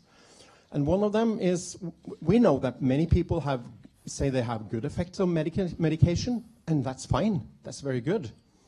But our point is that we want people to have a choice, a real choice. So we want that people should have a possibility, a real possibility, to choose a medication-free alternative if they want to. So, and my question would then be to Røssberg, the laugher, when we speak of the health services on the patient's terms and conditions, pasientens helsevesen, what is your definition of that? Would that be what kind of accept would you give to a patient's wish to what kind of treatment he wanted to? I could say to the Dutch lady here, my impression would be, if you come to a ward, we do whatever we can to persuade you to take medication if you say you don't want to. Would you do that, or do I mistake you?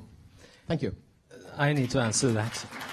I did not laugh. I said, what? If you think that the antipsychotic medication now is so bad that it wouldn't be approved, if I heard what you say correctly today, that's quite a misunderstanding. I think they would at once get approved for showing improvement in symptoms. What I mean about the patient services, I think I said that quite clearly in my lecture. I think the patient should choose whatever they want, what they think is best for them. But I also think we should not have unevaluated treatment in the official health services. That's my opinion. Okay. Before I give the word to Einar, please, stand up, Einar. I think we should give Einar a big applause because he has made this conference and got all these people to come here.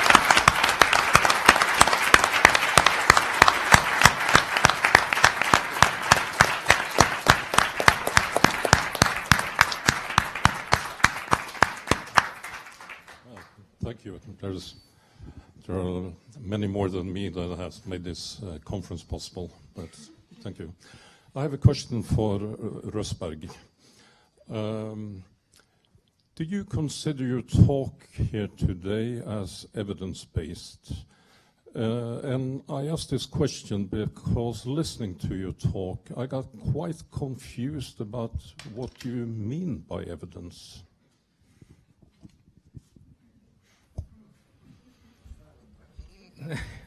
That was quite a thought. Just before you reply, I think we have 4 more people on the list, so we will let them come forward first, and then you and the other in the panel may have a final comment.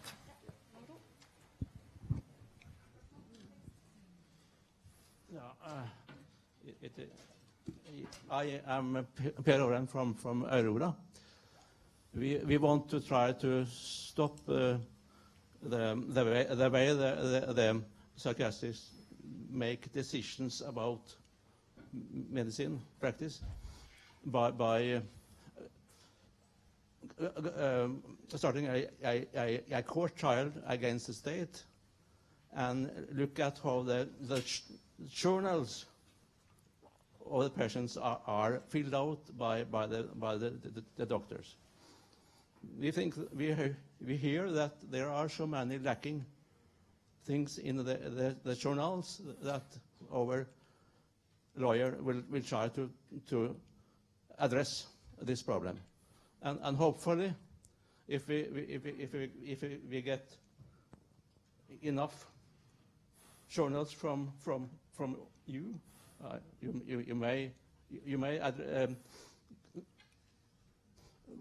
may approach us with your case, and if your journal has very lacking, that is, it is not made according to a modern concept of health practice that we should have in our country. If you think your journals and your decisions about medicine have been wrong, come to us and with your case, and we will look at it. If it is good enough, we can use it against the state. Okay, I think you made your point. Thank you. Okay.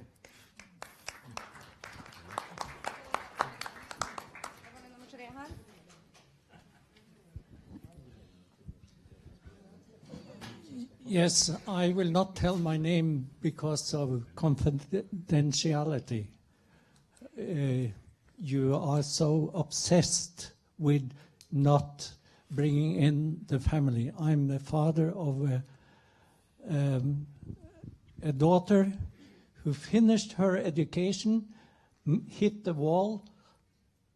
On the second consultation with a psychiatrist, she got neuroleptics. And 2 psychiatrists have now said this was terribly wrong. But she has lost her life from 28 to 41 with a full degree from NTNU, ready for giving her life to her profession. And I'm shocked about your attitude to your profession. I mean, Okay, the human brain. I think you need to finish The now. human brain is the most complex thing we have. And if you had noticed what Nancy Andreasen, who is the biggest researcher of all probably, she said to New York Times that this medication is harmful. It reduces the gray area of the brain, and it should, if it should be stopped, it should be reduced to a minimum. Okay. And that was 10 years ago. Yeah. Okay, thank you.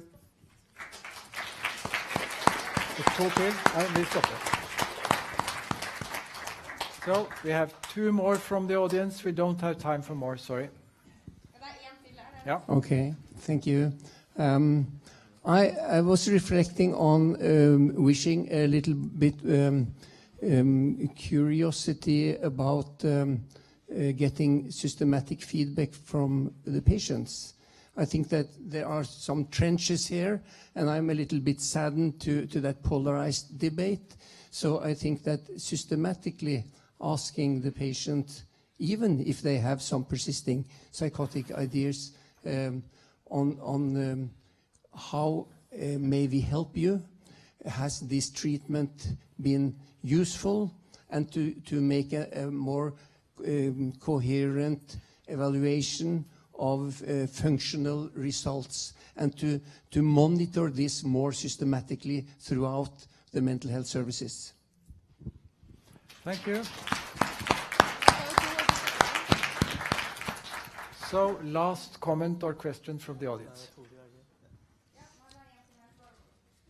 I'm Peter, student in dentistry. I have a question for Røssberg.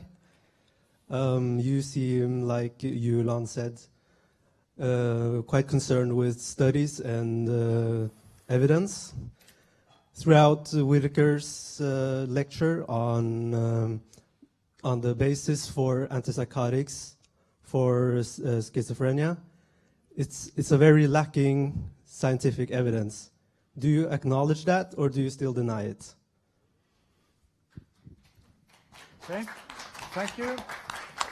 So now we have a few minutes left, so the panel members now have a chance for a last remark. Who wants to go first?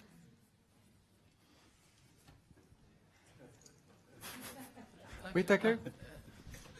Listen, these debates do get contentious. But listen, what happens, I think, first of all, you're to be congratulated here in Norway. You're taking this on. It raises all sorts of questions. You're the first country that has taken this on in this way, so congratulations. And it's not easy, but congratulations. And just from the outside is this, society gets driven by narratives. And so we've had this particular narrative for a long time in psychiatry, which put drugs at the center of it, in the sense that they were necessarily helpful. And that's the narrative that's been out there, and that it was an evidence-based practice. And now what you really have is a counter-narrative that is out there that is challenging that conventional narrative. And when narratives clash, it's not easy. But things do change, paradigms shift, and one of the things is maybe evidence, when closely examined, can help foster that paradigm shift. And the biggest thing here is this, in society, and I travel all over, societies are unhappy with the type of care they have now. It's not lessening the burden of mental illness in society after society. So what you're doing here is part of what I think is a larger effort to rethink how we consider mental problems, how we deal with them as a society. We've had one paradigm, it really hasn't worked. We need a new paradigm, and God bless you all, because you're here tonight in part of the struggle to see what should the future be like. And that's a really brave thing to do.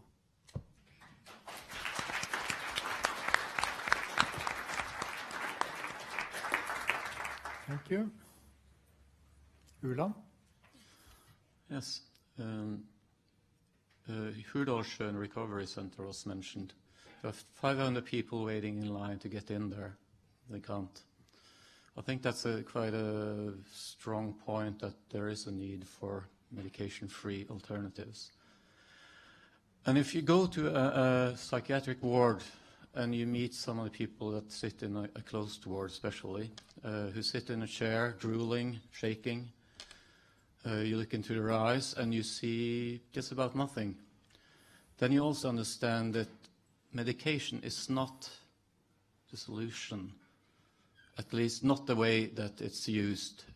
It might help if you're totally running around and you're very scared and you feel very afraid.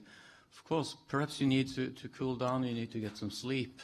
But if you continue years after years, you give 10, 20 different medications at the same time to the same person, and then at the same time we hear psychiatrists talking about quality of life. That really upsets me, because that is not quality of life, sitting in a chair drooling and shaking and not being able to speak, to feel, or anything. That is not quality of life. And yeah, I would like to see the psychiatrists who would dare to take the same drugs that some people are given in our Norwegian wards. Please, try. Thank you. Well, of course, there's plenty of things in my mind, but perhaps the things that comes more and more up in my mind is I move in many countries. I've been in Norway since coming to Norway since 25 years ago, quite regularly.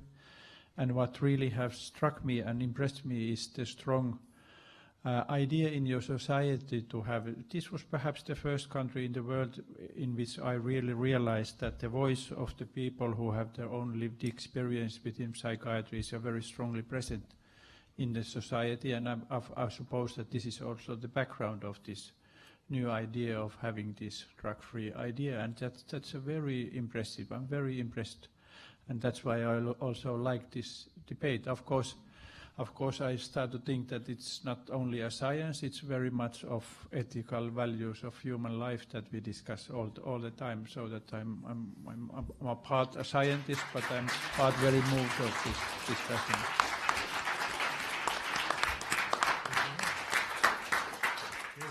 I would agree very much with you. The ethical questions around this are very central. And I would also say that we are trying to develop some research that can follow the development of the unit that we have, but we still don't know if we'll get money for that. We hope we will, and there's a big interest in trying to develop some research. And on a national level, there will also be some research by 𝗀𝗺𝗶𝗱. What's that? User Ask User project, which will try to look into how the people that uses this kind of unit, how they feel about it. And I do hope that we will be able to develop this drug-free unit in such a way that the individual patient will feel that he or she can, get on in life in a more meaningful way. I think that's our basic goal. And I also hope that we will be able to develop it in such a way that the field will see that there is some possibilities here. Maybe there's something there, and look into what that can be. So that's the basic goal.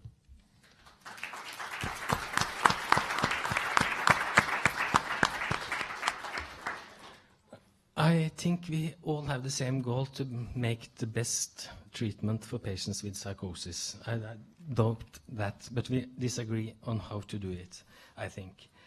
What I think was missing here is you have misunderstood me if you don't think I mean family work and psychotherapy is important. I worked 20 years to try to increase the use of family work, so that's extremely important. No, that's I've written about 15 papers about it, so that's a little.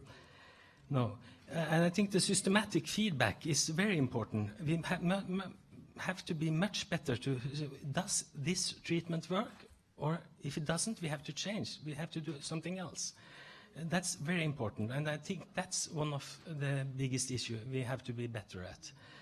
But what I want to tell is when I raised this debate in June, I was so eager and I was so occupied with psychosocial intervention. I have been researching that for so many years, and that's where my heart is. And then I start reading about medication. I was in many ways forced to read about medication, and I think we have a lot just in research and methodology and evaluate the negative effects, etc., about how they have used it in the medication research. Because what I have read is not what is coming up here. This is quite different. I have read evaluation from the best professors and scientists in the world of what they think, where they evaluate everything, pros and cons. Is it positive? Is it not positive? Is the side effects worse than the effect? A lot of those papers, and I think I am in many ways changing my thoughts about that, because there are so much good studies, and I think we have to recognize that. Yes, and to yeah, I think I said thank you for that. Thank you.